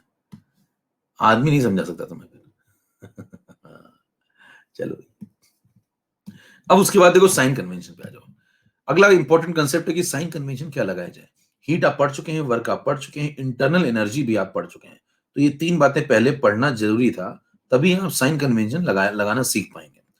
और साइन कन्वेंशन लगाना सीख पाएंगे तभी आप फर्स्ट लॉ लिख पाएंगे। तो आप पढ़ना शुरू करते हैं साइन कन्वेंशन। देखिए केमिस्ट्री की जो साइन कन्वेंशन है उसमें दो बातें इंपॉर्टेंट है। कभी भी सिस्टम की इंटरनल, बिल्कुल सिंपल है साइन कन्वेंशन, कभी भी सिस्टम की जो इंटरनल एनर्जी है, अगर वो कुछ भी करने से, सिस्टम की जो इंटरनल एनर्जी है, जैसे मेरी वाली भी और मेरी वाली ई, भैया वाली यू, ठीक है, अगर कुछ भी करने से वो बढ़ रही है, भैया इज इन ट्रेंड, तो अगर कुछ भी करने से वो बढ़ रही है तो साइन कन्वेंशन आप लेंगे पॉजिटिव। अगर कुछ भी करने से इंटरनल एनर्जी बढ़ रही है तो sign convention will be positive, positive sign convention लिए जाएंगे। और अगर कुछ भी करने से, करें कुछ भी क्या करोगे, अभी बताते हैं कुछ भी क्या करेंगे। कुछ भी करने से अगर वो घट जाती है तो साइन कन्वेंशन आप नेगेटिव लेंगे। कि नहीं कुछ भी क्या करोगे, कहेंगे एनर्जी ट्रांसफर करेंगे, और कुछ भी क्या करेंगे, कहेंगे अभी आपने पढ़ा कि एनर्जी ट्रांसफर, भाई एनर्जी अगर बदल रही है। अच्छा एक बात बताइएगा, यहाँ पे शब्द इस्तेमाल हुआ इंटरनल एनर्जी, तो बताइए क्या इंटरनल एनर्जी से आपको फील आती है कि ये इंटरनल है, मतलब ये इंटरनल फैक्टर से बदल सकती है? भाई इंटरनल तो समझ में आता है, आंतरिक ऊर्जा है, अंदर की ऊर्जा है, एटम्स मॉलिक्यूल्स की। तो क्या ये सिर्फ इंटरनल फैक्टर इसको बदल सकते हैं? नहीं, इसको बाहर के फैक्टर ही बदल सकते हैं। ध्यान दीजिए, इंटरनल एनर्जी में ये कंसेप्शन, मिसकंसेप्शन मत पालिएगा कि इंटरनल एनर्जी को सिर्फ इंटरनल चीजें ही बदल सकती है ना, बाहर के फैक्टर नहीं बदल सकते, ऐसा नहीं है। तो बाहर के फैक्टर ही बदल सकते हैं। जैसे कोई सिस्टम है ना, कोई सिस्टम बाहर से एनर्जी लेके बैठ गया, बाहर से एनर्जी लेके बैठ गया, तो इंटरनल एनर्जी बदल जाएगी। तो इसका मतलब इंटरनल एनर्जी एक्सटर्नल फैक्टर से भी बदलती है। तो ये मिसकंसेप्शन पहली बात तो मत रखिएगा। दूसरी बात इंपॉर्टेंट, ध्यान दीजिए, इंटरनल एनर्जी कभी कभी बढ़ भी सकती है और एनर्जी घट भी सकती है। वो कैसे होगी? वो तब होगी जब एनर्जी का लेन देन होगा, ऊर्जा का स्थानांतरण, एनर्जी का लेन देन। और मेरे दोस्त, एनर्जी के ट्रांसफर के दो ही मोड होते हैं, मैंने आपको इसीलिए मैंने आपको पहले पढ़ाया कि एनर्जी के ट्रांसफर के दो ही मोड होते हैं। तो जब एनर्जी ट्रांसफर होगा, दो मोड में से कोई भी मोड लगेगा या दोनों लग जाएंगे, तभी ऊर्जा बदलेगी। और जब सिस्टम की एनर्जी बदलेगी तो या तो बदलाव के दो मतलब होते हैं, या तो बढ़ जाइए या तो घट जाइए, बदलाव के दो ही मायने होते हैं। तो या तो एनर्जी बढ़ जाएगी या तो एनर्जी घट जाएगी। अगर एनर्जी बढ़ रही है तो आप उस साइन कन्वेंशन को पॉजिटिव लेके चलेंगे, है ना, और अगर एनर्जी घट रही है तो आप उन साइन कन्वेंशन को, जिन चीजों से एनर्जी घटी है उन पे साइन कन्वेंशन निगेटिव लगाएंगे। निगेटिव मतलब किस पे लगाएंगे? मतलब एनर्जी घट रही है तो जिन चीजों की वजह से एनर्जी घट रही है उन पे साइन कन्वेंशन निगेटिव लगाएंगे, और अगर एनर्जी बढ़ रही है तो जिन चीजों की वजह से एनर्जी बढ़ रही है उन पे साइन कन्वेंशन पॉजिटिव लगाएंगे। समझ पा रहे हैं? अच्छा, चलिए अब शुरू करते हैं आगे। जैसे दो बार साइन कन्वेंशन आपको पढ़ने होंगे, एक बार हीट पे, एक बार वर्क पे। 12 नंबर पे आइए। पहले हम लोग पढ़ने जा रहे हैं साइन कन्वेंशन ऑन हीट। इन सब बातों को बहुत ध्यान से सुनते रहिए, क्योंकि ये सब अगर आपका क्लियर नहीं होगा तो आपका फर्स्ट लॉ खत्म हो गया, समझ लीजिए फिर आपका। और जिसका फर्स्ट लॉ खत्म हो गया, मतलब बिना शुरू हुए, खत्म तो होना ही चाहिए। अगर मान लीजिए बिना शुरू हुए आपका फर्स्ट लॉ खत्म हो गया, तो फिर आपका देखिए फर्स्ट लॉ खत्म हो गया तो आपकी एंथैल्पी एंथैल्पी सब खत्म हो गई, है ना, एंथैल्पी खत्म हो गई। फिर आगे चल के जब आप एंट्रोपी कैलकुलेट करेंगे, सेकंड लॉ की तरफ जाएंगे, तो वो भी खत्म हो गया, क्योंकि वहां भी मैं फर्स्ट लॉ लगाऊंगा। ठीक है, सेकंड लॉ में मैं फर्स्ट लॉ घुसाऊंगा मैं, तो फिर वहां भी वो भी खत्म हो गया। मतलब आपका कोर्स ही खत्म हो एक तरीके से, आप मतलब फ्री हैं एकदम, कुछ और काम शुरू कर दीजिए। यानी पिज्जा डिलीवरी शुरू करूं क्या? आजकल बढ़िया चल रहा है, जोमेटो बन के जाऊंगा, कि लोगों को नाक तोड़ दूं। हाँ भाई, अब देखो, तो मुद्दा ये है कि अगर मान लीजिए ये आपके पास एक सिस्टम है,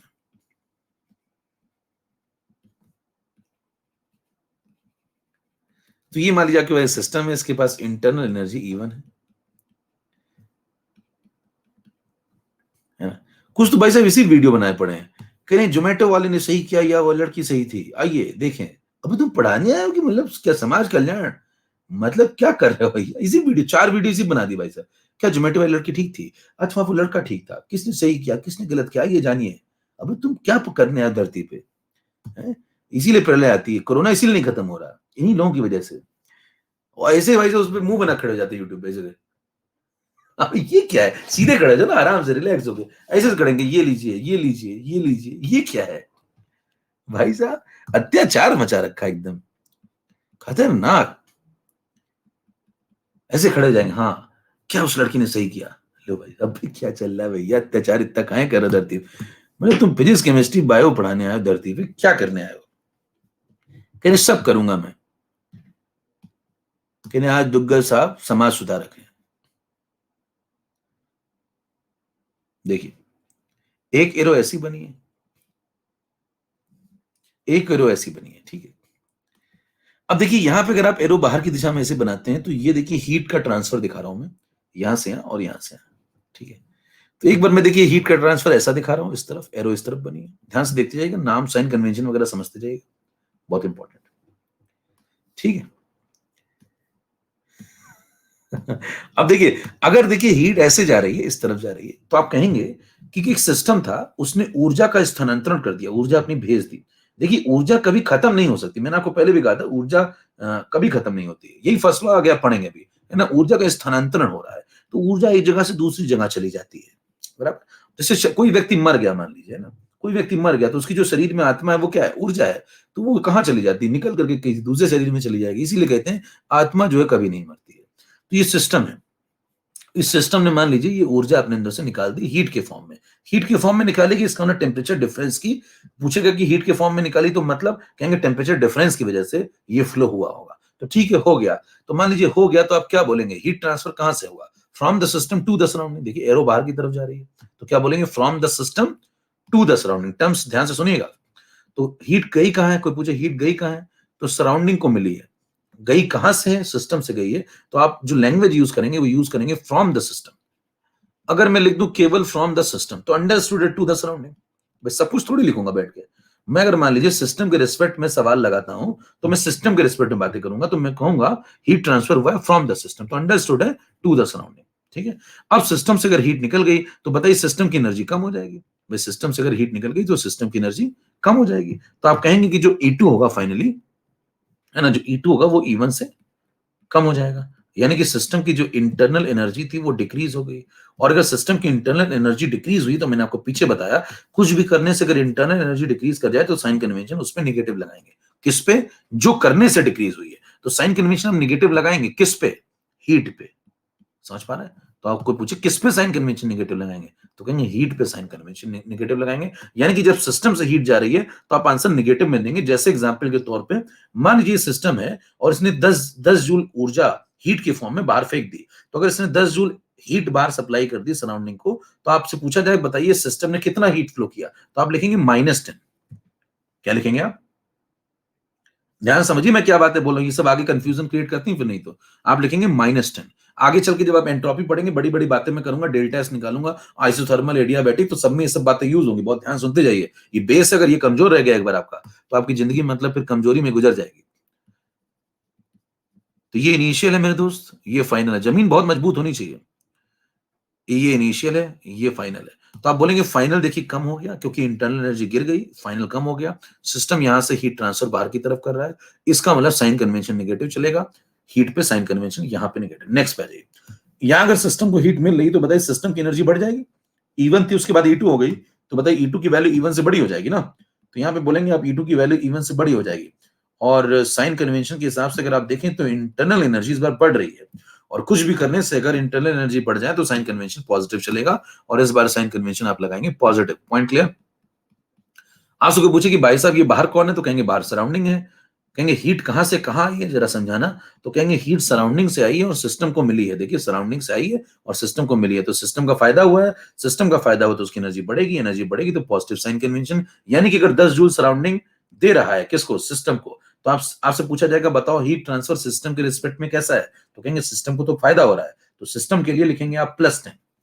मान लीजिए 10 जूल का ट्रांसफर हुआ तो आप सिस्टम के लिए क्या लिखेंगे, +10 जूल। बराबर, सिस्टम के रिस्पेक्ट में। आप ध्यान सुनिए, हर सवाल को मैं किसके रिस्पेक्ट में लगाता हूं, सिस्टम के रिस्पेक्ट में। तो आप क्या बोलेंगे, पिछली बार आपने फ्रॉम द सिस्टम बोला था, इस बार आप बोलेंगे टू द सिस्टम। क्या बोलेंगे, टू द सिस्टम। यानी कि हीट ट्रांसफर कहां हुआ है, टू द सिस्टम हुआ है। और अंडरस्टूड जब टू द सिस्टम हुआ है तो फ्रॉम द सराउंडिंग हुआ होगा, है ना। तो वो लिखने वाली बात नहीं, अंडरस्टूड, इसमें सब छुप जाता है। तो आप एक के रिस्पेक्ट में लिख दीजिए टू द सिस्टम। तो यहां बोला मैंने टू द सिस्टम, यहां बोला मैंने फ्रॉम द सिस्टम। दोनों पॉइंट क्लियर, फटाफट अंगूठा दिखाइए। नेक्स्ट पे चले। अगला साइन कन्वेंशन 13 नंबर पे आप जो पढ़ने जा रहे हैं वो हीट पे। अब आप बेसिक बातें समझ चुके हैं, खटाखट आगे बढ़ते जाइए। अगला पॉइंट है साइन कन्वेंशन ऑन हीट। अगर आप sorry work, sign convention on work, heat तो हो चुका है। अब आप वर्क पे आइए, वर्क पे साइन कन्वेंशन कैसे लगाएंगे। जैसे मान लीजिए फिर से मैं आपके सामने दो डायग्राम बना रहा हूं, दोनों डायग्राम को ध्यान से देखिए। पहला, दूसरा।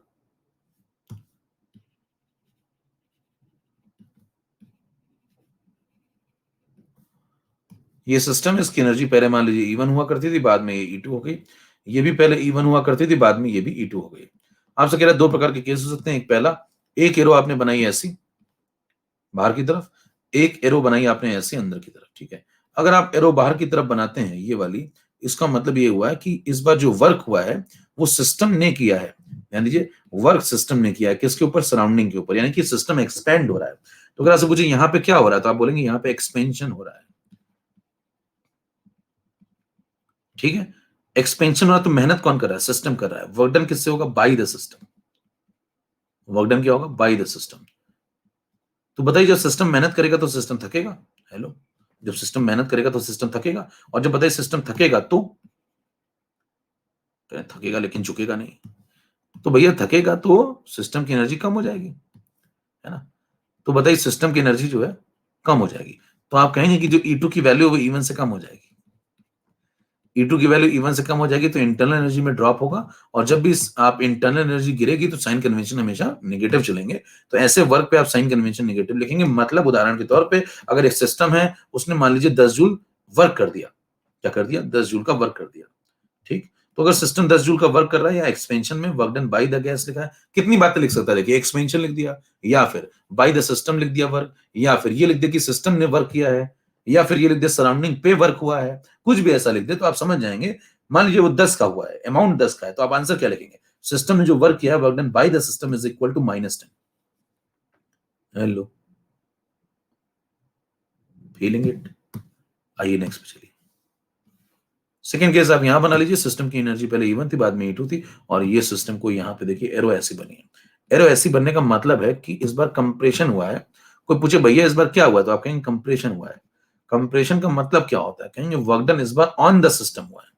कैसा हुआ है, on the system. Bye the system पहले बोला था, आपकी क्या बोल रहे हैं, ऑन द सिस्टम, ठीक है। जब ऑन द सिस्टम हुआ यानी कि कौन वर्क कर रहा है, कहेंगे सराउंडिंग वर्क कर रहा है, किसके ऊपर, सिस्टम के ऊपर। तो जो सराउंडिंग वर्क करेगा वो सिस्टम की एनर्जी में स्टोर हो जाएगा। सराउंडिंग जो सिस्टम के ऊपर वर्क करेगा वो सिस्टम की एनर्जी में स्टोर हो जाएगा, तो सिस्टम की एनर्जी बढ़ जाएगी। तो E2 E1 से बड़ा आएगा, और अगर E2 E1 से बड़ा आएगा तो इंटरनल एनर्जी बढ़ जाएगी, और अगर बढ़ जाएगी तो साइन कन्वेंशन क्या चलेंगे, पॉजिटिव। साइन कन्वेंशन क्या चलेंगे, पॉजिटिव। क्लियर है मामला। तो यहां पे देखिए दो नाम यूज किए जाते हैं, by the system, on the system. यहां पे दो नाम यूज किए जाते हैं, from the system to the system. कुछ भी कहीं ना लगा लेना, कई लोग यहाँ कहीं कुछ भी लगा लेते हैं, कहीं यहाँ भी बाई और ऑन लगा लूं क्या, नहीं, थोड़ा इंग्लिश है ना, मैंने कहा मैं इंग्लिश बोलते थे। तो हीट में क्या बोलेंगे, फ्रॉम द सिस्टम, सिस्टम से गई, सिस्टम को मिली, टू द सिस्टम, है ना। और वर्क में क्या करेंगे, सिस्टम ने किया। देखिए मैंने आपको पहले बोला था हीट महिला होती है और वर्क पुरुष होता है, तो अंतर समझिए। तो हीट में आप क्या बोलेंगे, सिस्टम से गई, सिस्टम को मिली, ठीक है। वर्क में क्या बोलेंगे, सिस्टम ने किया, सिस्टम पे किया। वर्क पुरुष है, हीट महिला है।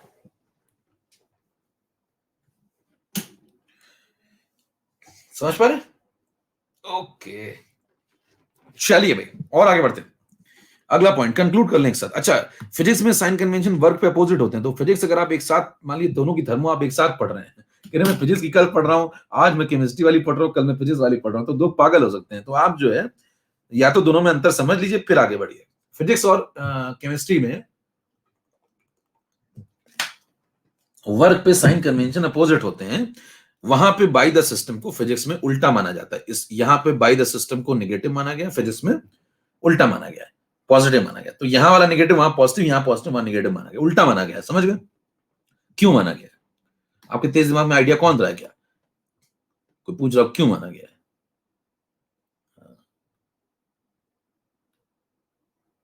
अच्छा, कहीं उसका अलग होता है, तो वो अलग चीज है। तो मैंने आपको पहले बताया था, देखिए ध्यान से अगर आप ढंग से पढ़े तो यहाँ पे एक सिंपल सा लॉजिक आप दे सकते हैं कि जो थर्मो है वो दो प्रकार के व्यक्ति पढ़ते हैं, केमिकल इंजीनियर, एक मैकेनिकल इंजीनियर। दो ही लोग पढ़ते हैं, बाकी सब तो सुनते हैं केवल। तो देखिए केमिकल इंजीनियर केमिस्ट्री में पढ़ता है, मैकेनिकल इंजीनियर जो जाकर के फिजिक्स में पढ़ता है, ठीक है। तो मुद्दा ये कि जब देखिए फिजिक्स में कोई मशीन बनाई जाएगी, है ना, फिजिक्स में आप जैसे कोई मशीन बना रहे हैं, तो वहां पे जैसे कोई व्यक्ति है, फिजिक्स की बात कर रहे हैं, फिजिक्स, तो ये मान लीजिए बबलू है, बबलू फिजिक्स समझता है, तो उसने क्या एक मशीन बनाई, तो वो चाहेगा कि मशीन से आपको काम, मशीन आपके लिए काम करे। ये थोड़ी बबलू ये थोड़ी चाहेगा कि मैंने मशीन बनाई, मान लो बबलू ने एक मशीन बनाई जोरदार एकदम, रोबोट बना दिया कोई, तो बबलू क्या चाहेगा कि ये रोबोट जो है उसके लिए काम करे। ऐसा थोड़ी कि बबलू रोबोट के लिए काम कर रहा है। बबलू रोबोट के लिए काम कर रहा है तो बबलू बनाएगा क्यों, बबलू तो वैसे ही काम कर रहा है दिन रात। तो बबलू चाहेगा एक मशीन बना दी है जो आपके लिए काम करे, है ना। तो आप जैसे ये मशीन बना दी उसने, अब इसने मशीन बना दी तो चाहेगा ये मशीन उसके लिए काम करे। अगर ये मशीन काम करेगी, अगर बाय द सिस्टम होगा, ये सिस्टम है उसका, ये मशीन है उसका सिस्टम है, तो बताइए जो मैकेनिकल इंजीनियर है वो मशीन को किस नजर से देखता है, सिस्टम की नजर से। तो ये उसका सिस्टम है। अगर ये सिस्टम काम करेगा समाज के लिए, बबलू के लिए, जिसमें बबलू भी आता है समाज में, तो अच्छी बात है ना। बताइए वो यही तो चाहता है कि इससे जितना ज्यादा वर्क हो सके निकलवा लो, ये मशीन उसके लिए वर्क करे। तो अगर work done by the system है फिजिक्स के अंदर, तो उसे अच्छा माना जाता है, कहेंगे ये तो पॉजिटिव में लेना चाहिए ना, इससे हमें फायदा हो रहा है। तो बताइए मैकेनिकल इंजीनियर की नजर से देखिए तो मशीन अगर काम कर रही है तो अच्छी बात है ना, work done by the system को पॉजिटिव लिया उन्होंने, क्योंकि वो यही तो चाहते थे कि जितना ज्यादा बाय द सिस्टम वर्क होगा उतना आपको वर्क मिल रहा है, तो आपके लिए तो अच्छी बात है ना। तो उन्होंने work done by the system को क्या माना है, पॉजिटिव, क्योंकि वो मैकेनिकल इंजीनियर की नजर से देखते हैं, है ना। तो समझ में आई बात, work done by the system को अच्छा क्यों मानते हैं वो। अच्छा इसलिए मानते हैं क्योंकि वो चाहते हैं ज्यादा से ज्यादा वर्क हो, यहाँ से मशीन आपके लिए ज्यादा से ज्यादा वर्क करे, जितना ज्यादा वर्क करेगी उतना उनके लिए पॉजिटिव है, तो वही इस साइन कन्वेंशन को पॉजिटिव लेके चलते हैं। अच्छा हम लोग क्या केमिस्ट्री में क्या करते हैं, केमिस्ट्री में काम ये होता है कि हम एटम्स को डील करते हैं, हम सिस्टम को सोचते हैं एटम्स के रिस्पेक्ट में, मॉलिक्यूल के रिस्पेक्ट में, तो ये एटम्स है, ये मॉलिक्यूल है, हम उनकी इंटरनल एनर्जी के बारे में सोचते हैं। हम सोचते हैं कि उनकी इंटरनल एनर्जी घट गई तो हमारे लिए खराब बात है, अगर बढ़ गई तो हमारे लिए अच्छी बात है। हम एटम्स के रिस्पेक्ट में, मॉलिक्यूल के रिस्पेक्ट में सीखते हैं, हम केमिकल इंजीनियर हैं। समझ पा रहे हैं? हालांकि सब फिजिक्स पढ़ने वाले, पढ़ाने वाले मैकेनिकल इंजीनियर नहीं होते हैं, ठीक है, लेकिन मान लीजिए हैं तो देखिए यहाँ पे जो केमिकल इंजीनियर उसकी सोच होती है कि ये एटम्स मॉलिक्यूल में डील करेगा वो, और कहेगा ये एटम्स मॉलिक्यूल का एक सेट लगा हुआ था, इस पूरे सेट की या इस पूरे सिस्टम की एनर्जी ड्रॉप हो गई तो ये मेरे लिए खराब बात है और मैं साइन कन्वेंशन निगेटिव लूंगा। फिजिक्स वाला सोचता है कि अगर मशीन से वर्क एक्सट्रैक्ट हो गया तो अच्छी बात है, तो वो फिजिक्स वाला उसको पॉजिटिव लेता है। कितने को फील आ गया कंसेप्ट? एक यही बात शायद पिछले लेक्चर से पिछले लेक्चर में पूछ रहा था, कहता आज ही बता दो है?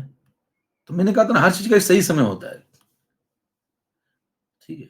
अब बचपन थोड़ी आपकी जो है कह रहे मेरा बाल विवाह करा, तो ऐसा थोड़ी चलता है, समझ पा रहे हैं? तो हर चीज का एक सही समय है। हाँ, सही उम्र में आप सही चीज सीख पाएंगे ना। हाँ, तो पहले उसके बराबर पे आइए थोड़ा सा, ठीक है। चलिए तो ये देखिए यहाँ पे चल रहा है मामला, ये हीट का हो गया साइन कन्वेंशन, ये बाहर जा रही है निगेटिव, अंदर आ रही पॉजिटिव, और ये देखिए वर्क हो गया, बाहर जा रही है तो निगेटिव, अंदर आ रही है तो पॉजिटिव। अब चलिए इसको कंक्लूड कर लेते हैं 14 नंबर स्लाइड पर, फिर सवालों की तरफ बढ़े, फर्स्ट लॉ की तरफ बढ़े। पहले तो मान लीजिए आपके पास एक सिस्टम है, अभी ढेरों सवाल लगेंगे, मतलब पहले कंसेप्ट स्ट्रॉन्ग कर लीजिए, थर्मो में कंसेप्ट ही नहीं होते लोगों के पास, तो सवाल तो आप दो लगाएंगे तीसरे में फैल जाएंगे। पहले कंसेप्ट को बिल्कुल सॉलिड बना लीजिए। देखिए एक एरो मैंने बनाई है ऐसी, अंदर बाहर, अंदर बाहर, ठीक है।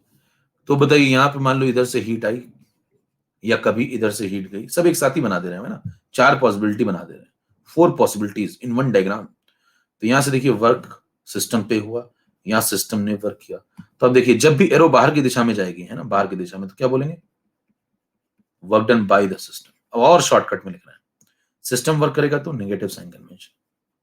देखो यहां देखो सिस्टम पे वर्क हुआ है, work done on the system, on the system तो पॉजिटिव साइन कन्वेंशन, पॉजिटिव नहीं पॉजिटिव, पॉजिटिव पॉजिटिव आ गया, लोग ले लो, ठीक है। यहां देखो heat transfer to the system, to the system, heat transfer to the system, to the system मतलब बताओ सिस्टम का फायदा हुआ था, पॉजिटिव।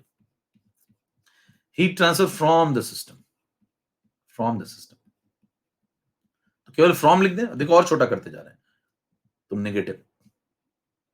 तो बताइए मैंने चारों चीजें शॉर्टकट में लिख दी, तो पूरा अब इसके आगे अंडरस्टूड ऑन के आगे क्या लगा? The system, from the system, to the system, ये सब लगा हुआ है, तो शॉर्टकट में लिखा जाता है ना। Work done on the system, देखिए एरो जब अंदर की तरफ आएगी तो पॉजिटिव, एरो बाहर की तरफ जाएगी तो नेगेटिव। देखो अंदर गई पॉजिटिव, बाहर निकली हीट, तो एनर्जी का फ्लो ही तो, एनर्जी अंदर फ्लो कर रही है, इनफ्लो हो रही है पॉजिटिव, बाहर आउटफ्लो हो रही है नेगेटिव, इनफ्लो हो रही है पॉजिटिव, बाहर निकल रही है तो नेगेटिव, सिंपल लॉजिक, ठीक है। तो आप कहेंगे ये सब क्या चल रहा है? कहेंगे एनर्जी का फ्लो चल रहा है। एनर्जी के फ्लो के कितने मोड होते हैं? दो मोड होते हैं, एक वर्क और एक वर्क और एक हीट, ठीक। दोनों में अंतर आपको समझा दिया गया, दोनों का कंसेप्ट समझा दिया गया। कितने को फील आ रहा है कंसेप्ट का? ये सब जो शुरू हुआ था देखिए यहां जाके खत्म होता है, 4 नंबर पे जो शुरू हुआ था वो देखिए 14 नंबर पे खत्म होता है। वैल्यू क्या को हीट और वर्क और एनर्जी सब समझ में आ गया? समझ में आ रही बात? चले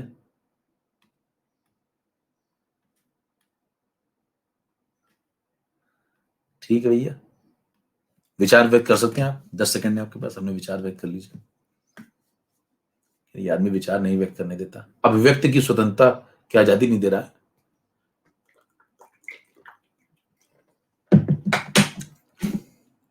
चलो भाई क्लियर है? अच्छा कुछ पॉजिटिव, पॉजिटिव भी नहीं होता है, पॉजिटिव आराम से बोलो ना, तलफ्फुज ठीक करो, पॉजिटिव है ना, एक एकदम पॉजिटिव, आराम से बोलो ना, पॉजिटिव, इजी, या। चलिए आगे बढ़ते हैं, इसी बात पे हम लोग 14 के बाद इसकी भी एक क्लास लेनी पड़ेगी, आओ बोलना सीखें, कहने बचपन से मैं तो उतला हूं, 15 नंबर पे आइए। मैं पा को फा बोलता हूं, तो फा को क्या बोलूंगा? कहीं फा को भी फा बोलता हूं, laws of thermodynamics, zero law आप पढ़ चुके हैं। अब हम चल रहे फर्स्ट लॉ की तरफ। अगला कानून है फर्स्ट लॉ ऑफ थर्मोडायनेमिक्स। प्रथम कानून, और ये भाई साहब जब तक आप खत्म नहीं हो जाएंगे, मतलब थर्मो, आप तो क्या खत्म होंगे, पढ़ेंगे नहीं तो आप भी हो जाएंगे, तो तब तक चलेगा ये, जब तक थर्मो चलेगी तब तक चलेगा, बहुत यूज होगा, मतलब भरभरा के एकदम। तो इसको पढ़ लेना कायदे से भैया, फर्स्ट लॉ क्या कहता है। सबसे पहले फर्स्ट लॉ के बारे में एक टिप्पणी करते हैं। पहला सवाल किसने दिया था? Robert mayor. नाम था इनका, मेयर नहीं थे कहीं के। पहली बात, ये सब आरपीएमटी वाले पूछते थे, इसीलिए बंद हो गया। दूसरा point, this law is all about, this law is all about energy conservation, all about the energy conservation.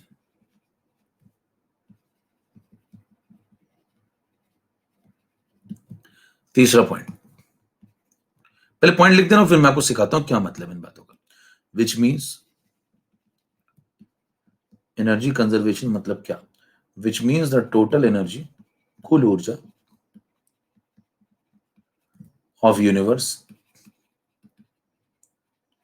Is conserved.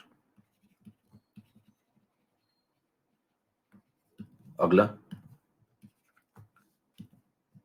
The total energy, कितने तरीकों से आप लिख सकते हैं बात को, जरा समझिए। सब एक ही बात, सब फर्स्ट लॉ है।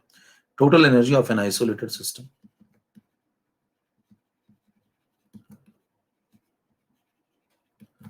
Is conserved.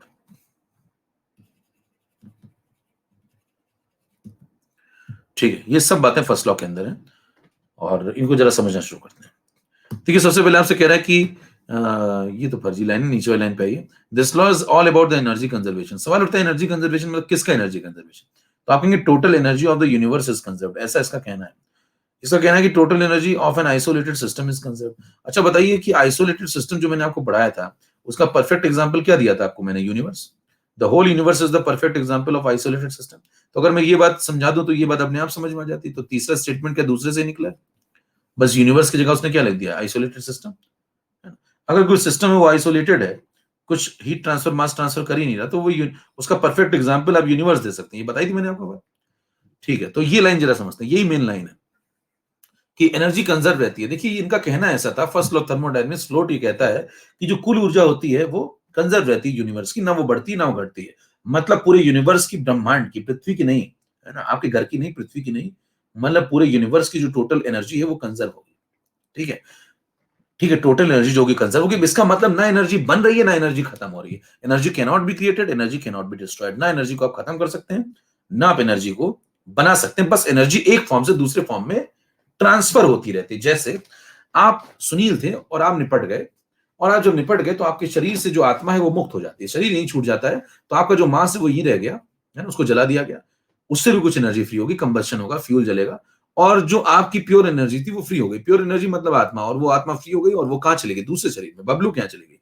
तो सुनील की आत्मा बबलू के शरीर में चली गई, है ना, डिंपल की श्वेता के शरीर में चली गई। तो इसका मतलब आत्मा का स्थानांतरण हो रहा है। उल्टा भी हो सकता है, कहने सुनील वाली डिंपल नहीं जा सकती, जा सकती है।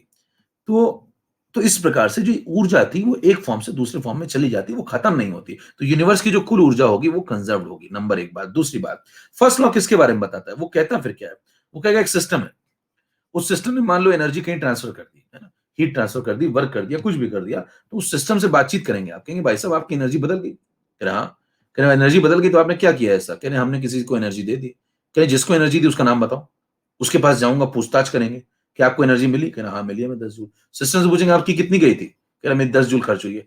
पूछेंगे किसको दी? कह रहा मैंने इसको दी। उससे आके पूछेंगे तुम्हें मिली? कह रहा हाँ। कह रहा ठीक है, बाकी सब सही चल रहा है। इसका मतलब एनर्जी कंजर्व है। हेलो, फर्स्ट लॉ क्या बातें करता है समझ पा रहे हैं? फर्स्ट लॉ एक एक सिस्टम से, एक सिस्टम कुछ भी करेगा ना, सिस्टम को तुरंत पकड़ेगा। कह रहा इंस्पेक्टर आया है, हर दिन इंस्पेक्टर भेजता है यूनिवर्स, और कहेगा भाई साहब इंस्पेक्टर आया, जांच होगी। सिस्टम से पूछेंगे तुम्हारे पास कितनी थी? कह रहे 40 थी। कह रहे आप कितनी? कह रहे 30 है। कह रहे 10 कहाँ गई? कह रहे 10 दे दी किसी को। कह रहे किसको? नाम बताओ। कह रहे डिम्पल को। डिम्पल के पास जाकर पूछेंगे 10 मिली? डिम्पल का यस 10 मिली। कह रहे ओके ठीक है चल रहा है। फिर अगले दिन पूछेंगे सुनील, ये सुनील ये सिस्टम है, सुनील को एनर्जी मिल गई। कहेंगे तुम्हारी एनर्जी सुना है आज बढ़ गई है? कह रहे हाँ 40 से 50 हो गई। कहें 10 मिली है तुमको? कह रहे हाँ। कह रहे किसने दी? कह रहे डिंपल ने। डिंपल से पूछेंगे 10 तुमने दी किसी को? कह रहे हाँ सुनील को दिए। कह रहे ओके। कुल मिला के एनर्जी का जो बही खाता है वो बनाता है फर्स्ट लॉ ऑफ थर्मोडायनेमिक्स। वो ये पता करता रहता है कि अगर एक जगह से ऊर्जा गई है तो दूसरी जगह पहुंची है कि नहीं पहुंची है। ये आप क्लियर करिए। अगर आप ये क्लियर कर देंगे तो फर्स्ट लॉ कहेगा ओके मेरी तरफ से। हेलो भैया, कुछ समझ में आ रहा है चाचा? चलो एक पॉइंट में और लिख रहा हूं। मैं हर बार आपको एक ऐसी डेफिनेशन लिखता हूं जो आपको किताबों में नहीं मिलेगी ना। किताबों में जो नहीं मिलने वाली वो ज्यादा लॉजिकल डेफिनेशन। देखिए अगर आपको कहीं लिखा मिल जाए ऐसा ऐसा लिखा मिल जाए तो आप ये मत सोचिएगा ये तो मैंने पढ़ा ही नहीं जीवन में। कह रहे मान लीजिए according to first law which statement is correct. Option दे दिया आपको। पहला ऑप्शन दे दिया ये ए, ये दे दिया बी, ये दे दिया सी और डी। एक दे दिया मान लो ए, ये दे दिया बी और एक सी जो मैंने दिया अभी यहाँ पे वो सी दे दिया और एक दे दिया डी ऑल। तो आप समझिए आपको स्टेटमेंट क्लियर होनी चाहिए। फर्स्ट लॉ के अकॉर्डिंग इट इज इम्पॉसिबल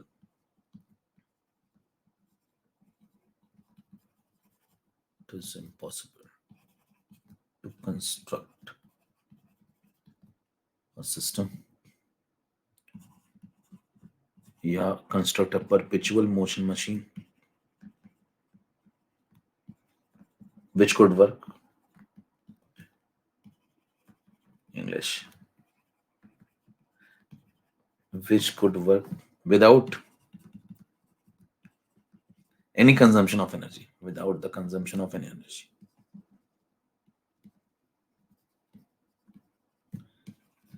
देखिए इनका कहना क्या है। फर्स्ट लॉ घुमा फिरा के एक बात और बोलता है। कहता है कि अगर कोई मशीन आप लेके बैठे हुए हैं ना, कोई ऐसी मशीन बनाइए दुनिया में। परपेचुअल मोशन मशीन का मतलब समझ में आया वो क्या है? इंग्लिश में लिखा देखिए। परपेचुअल का मतलब कॉन्टिन्यूअस है ना, लगातार। ऐसी कोई मशीन बनाइए जो लगातार आपके लिए मोशन करती रहे, लेकिन आप उसे कोई कंजम्पशन ऑफ एनर्जी ना दें। मतलब without any consumption of energy. आप उसको कोई ऊर्जा मत दीजिए, बिल्कुल भी एनर्जी का ट्रांसफर मत दीजिए उसको। किसी प्रकार की कोई ऊर्जा किसी फॉर्म में मत दीजिए, लेकिन वो आपके लगातार काम करती रहे। परपेचुअल मतलब लगातार, कॉन्स्टेंटली, कॉन्टिन्यूअस। ऐसी मोशन मशीन बनाना इम्पॉसिबल है। ये कहता है फर्स्ट लॉ। फर्स्ट लॉ ये कहता है कि अगर आप किसी से काम करवाना चाहते हैं, ध्यान दीजिए, किसी मशीन को बनाया आपने, आप चाहते हैं वो आपके लिए काम करे, तो काम वो तभी करेगी जब आप उसको एनर्जी देंगे। मतलब एनर्जी आएगी तभी वो एनर्जी खर्च करेगी। हेलो, कोई कमाएगा मेरे दोस्त तभी पैसा खर्च करेगा। मान लीजिए किसी के पास 10 रुपए आ ही नहीं रहे, आप उससे कह दो 50 खर्च कर दो, कहाँ करें उधार ले लूंगा। कॉन्सेप्ट देखिए क्या बोल रहा है। फर्स्ट लॉ यही कहता है कि अगर आपके पास एक मशीन है और आप उसे ऊर्जा दोगे ही नहीं कहीं से, और आप चाहते हो लगातार आपके लिए काम करे, तो ऐसा नहीं हो सकता। क्योंकि अगर ये काम करेगी तो इसकी एनर्जी घट जाएगी। अगर ये काम करेगी इसकी एनर्जी घटती रहेगी, घटती रहेगी, घटती रहेगी, तो इससे पूछा जाएगा ना भाई साहब, ये जो लगातार एनर्जी घट रही है कहां से घट रही है तुम्हारी? है ना, ये कहां से घट रही है?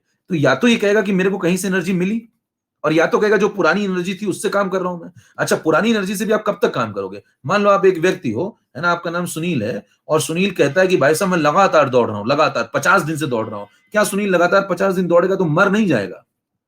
कभी तो मर जाएगा ना सुनील। तो बताइए सुनील को क्या आप लगातार, सुनील भी एक मशीन ही तो है ना, सुनील भी तो एक मशीन है, आप भी तो एक मशीन है, मैं भी तो एक मशीन हूं। बताइए हम लोग अगर लगातार काम करते हैं ना, लगातार कॉन्टिन्यूअसली, तो क्या बिना किसी कंजम्पशन ऑफ एनर्जी के काम कर सकते हैं? नहीं।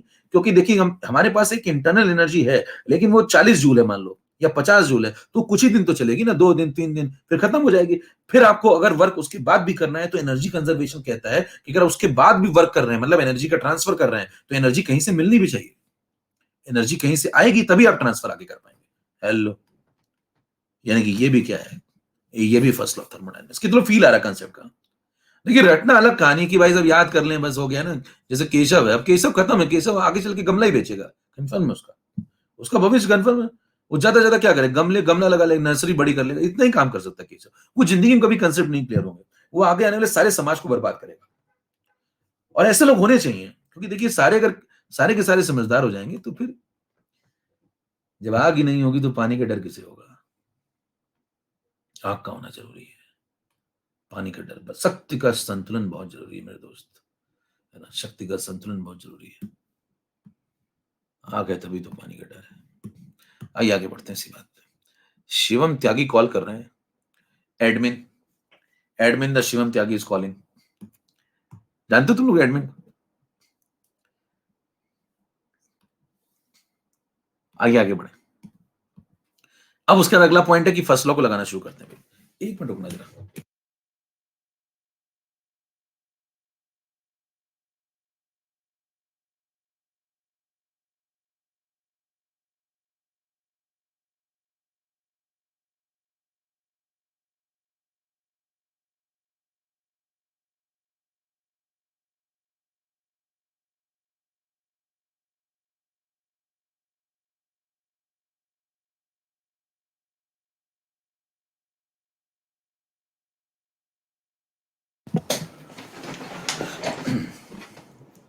सब सही, सब सही।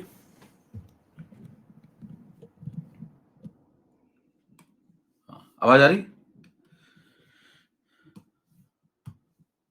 ओके। आवाज, ठीक है।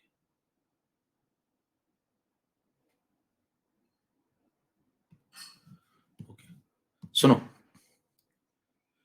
मैं क्या कह रहा था, 17 नंबर पे आइए। और फर्स्ट लॉ को थोड़ा अप्लाई करते हैं ना। जैसे मान लीजिए आपके पास एक सिस्टम है, ये रहा केस नंबर 1।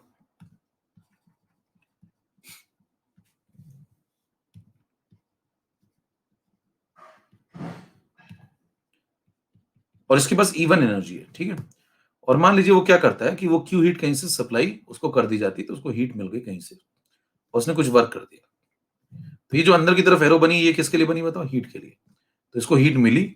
और ये जो बाहर की तरफ एरो बनी, ये क्या है? वर्क के लिए। तो मान लो उसको, उसने वर्क कर दिया। तो आप लैंग्वेज फटाफट समझ जाएंगे, इतनी बातें सब पढ़ चुके हैं पीछे। Heat transfer to the system हुआ, लिख देंगे फटाफट। Work done by the system हुआ, लिख देंगे फटाफट। बताइए, सिस्टम को अगर एनर्जी मिल रही कहीं से तो उसके लिए पॉजिटिव है, और सिस्टम से एनर्जी अगर जा रही है तो सिस्टम के लिए नुकसान है, यानी कि उसके लिए नेगेटिव साइन कन्वेंशन है, ठीक है। और मान लीजिए सिस्टम के पास पहले इवन एनर्जी हुआ करती थी, अब ये सब जब हो गया, ये आया और ये गया, तो फाइनल एनर्जी मान लो E2 हो गई। सिस्टम से पूछा, भाई साहब कितनी एनर्जी? उसने कहा E2 है। कहेंगे एनर्जी कंजर्वेशन लगाओ इसके ऊपर। कहेंगे एनर्जी कंजर्वेशन लगाओ। कहना कैसे लगाओगे एनर्जी? एनर्जी के बारे में चर्चा करो, मतलब, ठीक है। कैसे करेंगे? देखिए, सिस्टम के पास पहले एनर्जी थी E1, लिख लेते हैं जरा यहाँ पे। सिस्टम के पास मान लीजिए पहले एनर्जी थी E1। अच्छा, सिस्टम को एनर्जी मिली कितनी? Q। तो प्लस लिखे या माइनस लिखे? जरा टाइप करना, हमें प्लस लिखे या माइनस करें, बताना। प्लस क्यों? क्योंकि सिस्टम को एनर्जी मिली है तो फायदा हुआ है ना। जैसे मान लो इसके पास 10 थी तो 10 और मिली तो फायदा हुआ ना, 10 रुपए अंदर आया है। तो बताइए, प्लस लिखे या माइनस लिखे? प्लस लिखे। समझ में आ रही बात? अच्छा, अगला पॉइंट बताना। सिस्टम से एनर्जी गई है, देखो वर्क के फॉर्म में एनर्जी तो गई है, एनर्जी का ट्रांसफर का मोड ही तो है। तो एनर्जी गई है, तो बताइए एनर्जी घटेगी या बढ़ेगी? घटेगी। तो क्या लगाएं बोलो? ये समझते हैं ना साइन कन्वेंशन, ध्यान से, माइनस लगाएंगे। ओके, फाइनल बताइए उसकी एनर्जी कितनी हो गई ये सब होने के बाद? E2 हो गई है, तो फाइनल लिख दिया मैंने E2। कितने को पॉइंट समझ में आ गया? क्लियर? ठीक है, तो ये आप लगाएंगे। ये देखिए इक्वेशन आपने बना ली। अब इसको समझने के बहुत सारे तरीके हो सकते हैं। जैसे मैं और तरीका एक बता देता हूं आपको। मान लीजिए आपके पास पहले 20 रुपए थे, ठीक। 30 रुपए आपने कहीं से कमाए, 50 हो गए, ठीक है। अब कमाओगे तो प्लस ही लिखोगे ना, 20 रुपए में 30 रुपए आपने कमाए कहीं से, तो जुड़ रहे हैं ना आपकी जेब में। तो 20 + 30 50 हो गए। 10 आपने खर्च कर दिए, 10 आपने खर्च कर दिए, किसी को दे दिए। तो 20 + 30 50, 10 रुपए आपने खर्च कर दिए, कहीं उड़ा दिए। तो बताइए आपके पास बचे कितने? 40। तो ये क्या चल रहा है? आपका बही खाता चल रहा है। आपसे पूछे, भाई साहब ये क्या चल रहा है? कह रहे 20 रुपए लेके बैठा था मैं, 30 रुपए दिन भर में कमाता हूँ, 10 रुपए खर्च कर देता हूँ, और जब घर लौटता हूँ तो मेरे पास 40 रुपए बचते हैं। तो मैं ये कर रहा हूँ कि एनर्जी मेरे पास कितनी थी, अब कितनी है। तो मैं उससे पूछूंगा। अब देखिए, यहीं पे जूल लगा लीजिए आप। यहीं पे आप लगा लो जूल जूल जूल जूल। जैसे आप जूल जूल लगाओगे तो बन जाएगा देखो थर्मो का क्वेश्चन।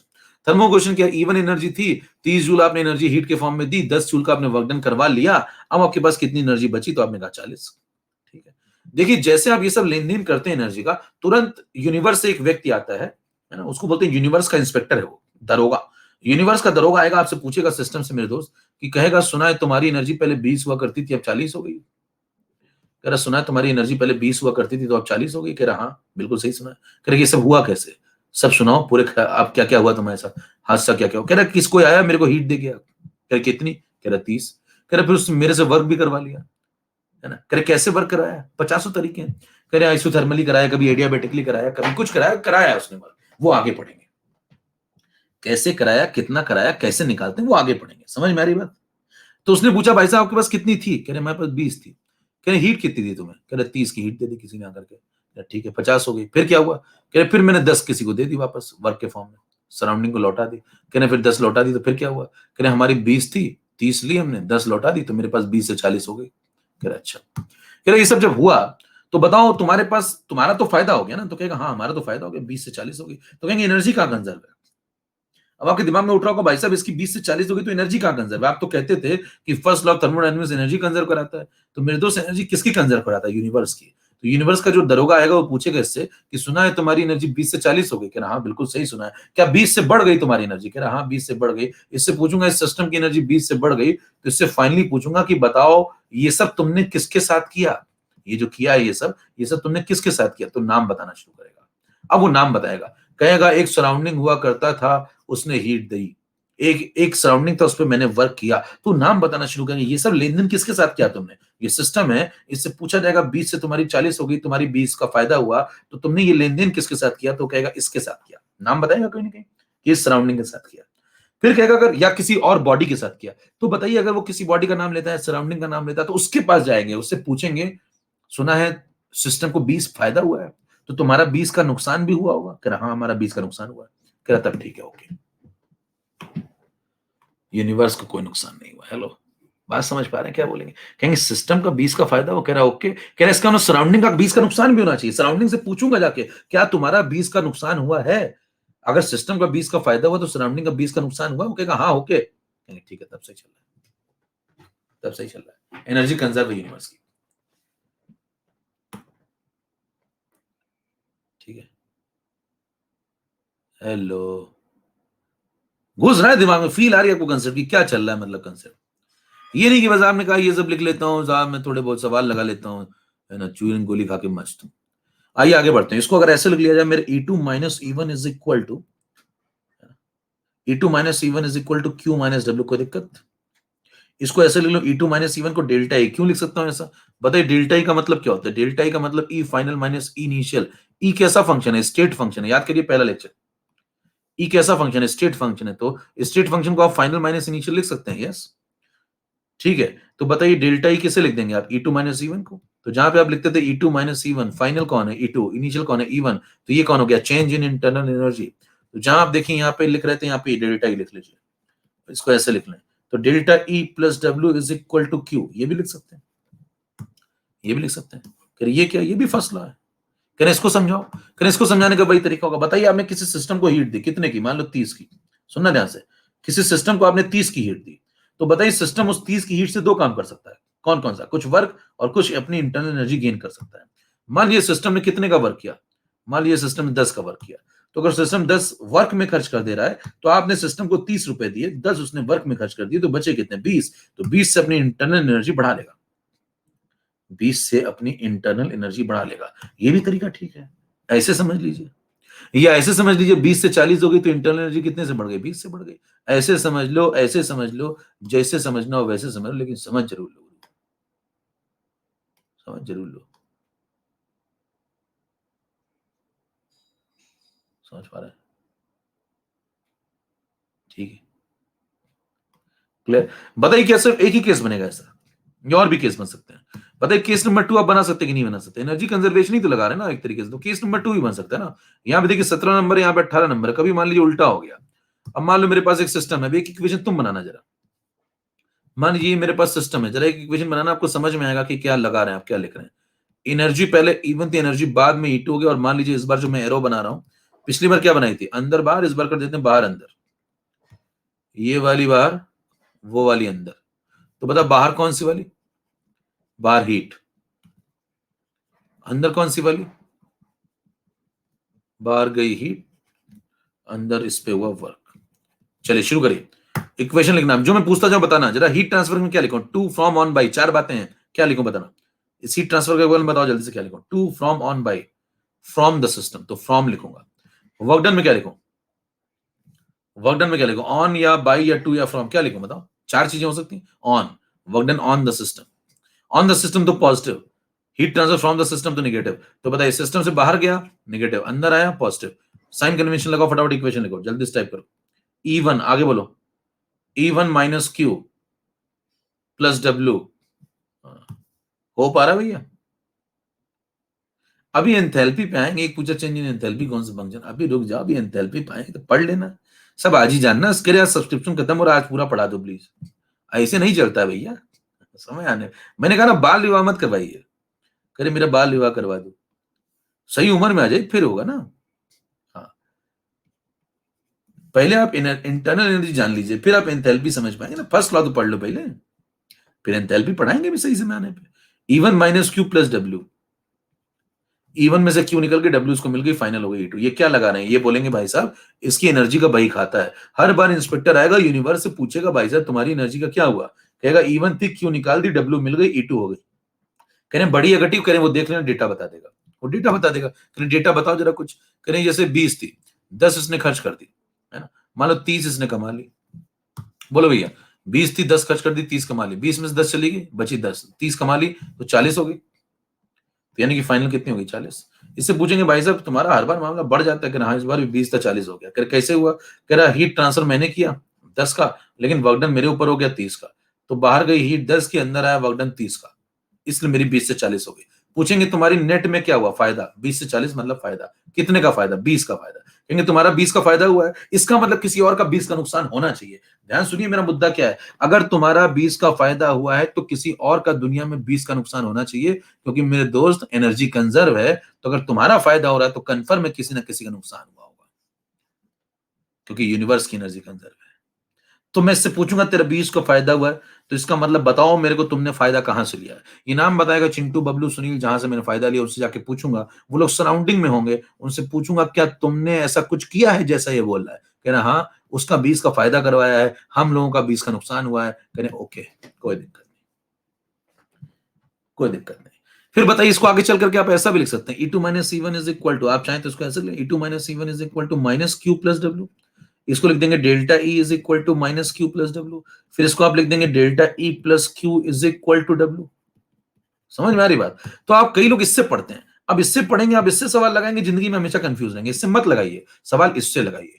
प्राइमरी लाइन को पकड़िए, आपका कभी साइन कन्वेंशन गलत नहीं होगा। तो मैं आपको कहूंगा जिंदगी में मैं जब भी सवाल लगाता हूं, मैं इससे सवाल लगाता हूं। साइन कन्वेंशन में मेरे को कभी कोई दिक्कत नहीं होगी। अगर मैं इससे लगाऊंगा तो मैं जिंदगी भर कंफ्यूज लगूंगा, या प्लस लगाऊं या माइनस लगाऊं, क्या लिखूं यहां? इससे लगाई, कोई कंफ्यूजन नहीं। फर्स्ट लाइन से सवाल लगाइए, हमेशा फर्स्ट लाइन से। इससे बताइए कितने केस और बाकी नेक्स्ट के लिए? कितने हो गए, कितने बाकी हैं? खत्म करें बस, 2 बाकी हैं। देखिए क्या हो गया, अंदर हो गया, बाहर हो गया। इसके बाद देखो बाहर अंदर हो गया, अब दोनों अंदर दोनों बाहर नेक्स्ट पे। ठीक है, 2 केस करेंगे, उसके बाद हम लोग लगाएंगे ढेरों सवाल, वर्कडन वगैरह सबके। वर्कडन को समझेंगे फिर ढेरों सवाल। ठीक है, नेक्स्ट बहुत जरीरा होने वाला है। उसमें कंसेप्ट के साथ साथ बहुत सारे सवाल लगवाऊंगा मैं विभिन्न प्रकार के। आतरी बनते बने रहिए और रिवाइज जरूर करिए। थर्मो को रिवाइज जरूर करिएगा हर एक व्यक्ति, नहीं तो थर्मो गायब हो जाएगी।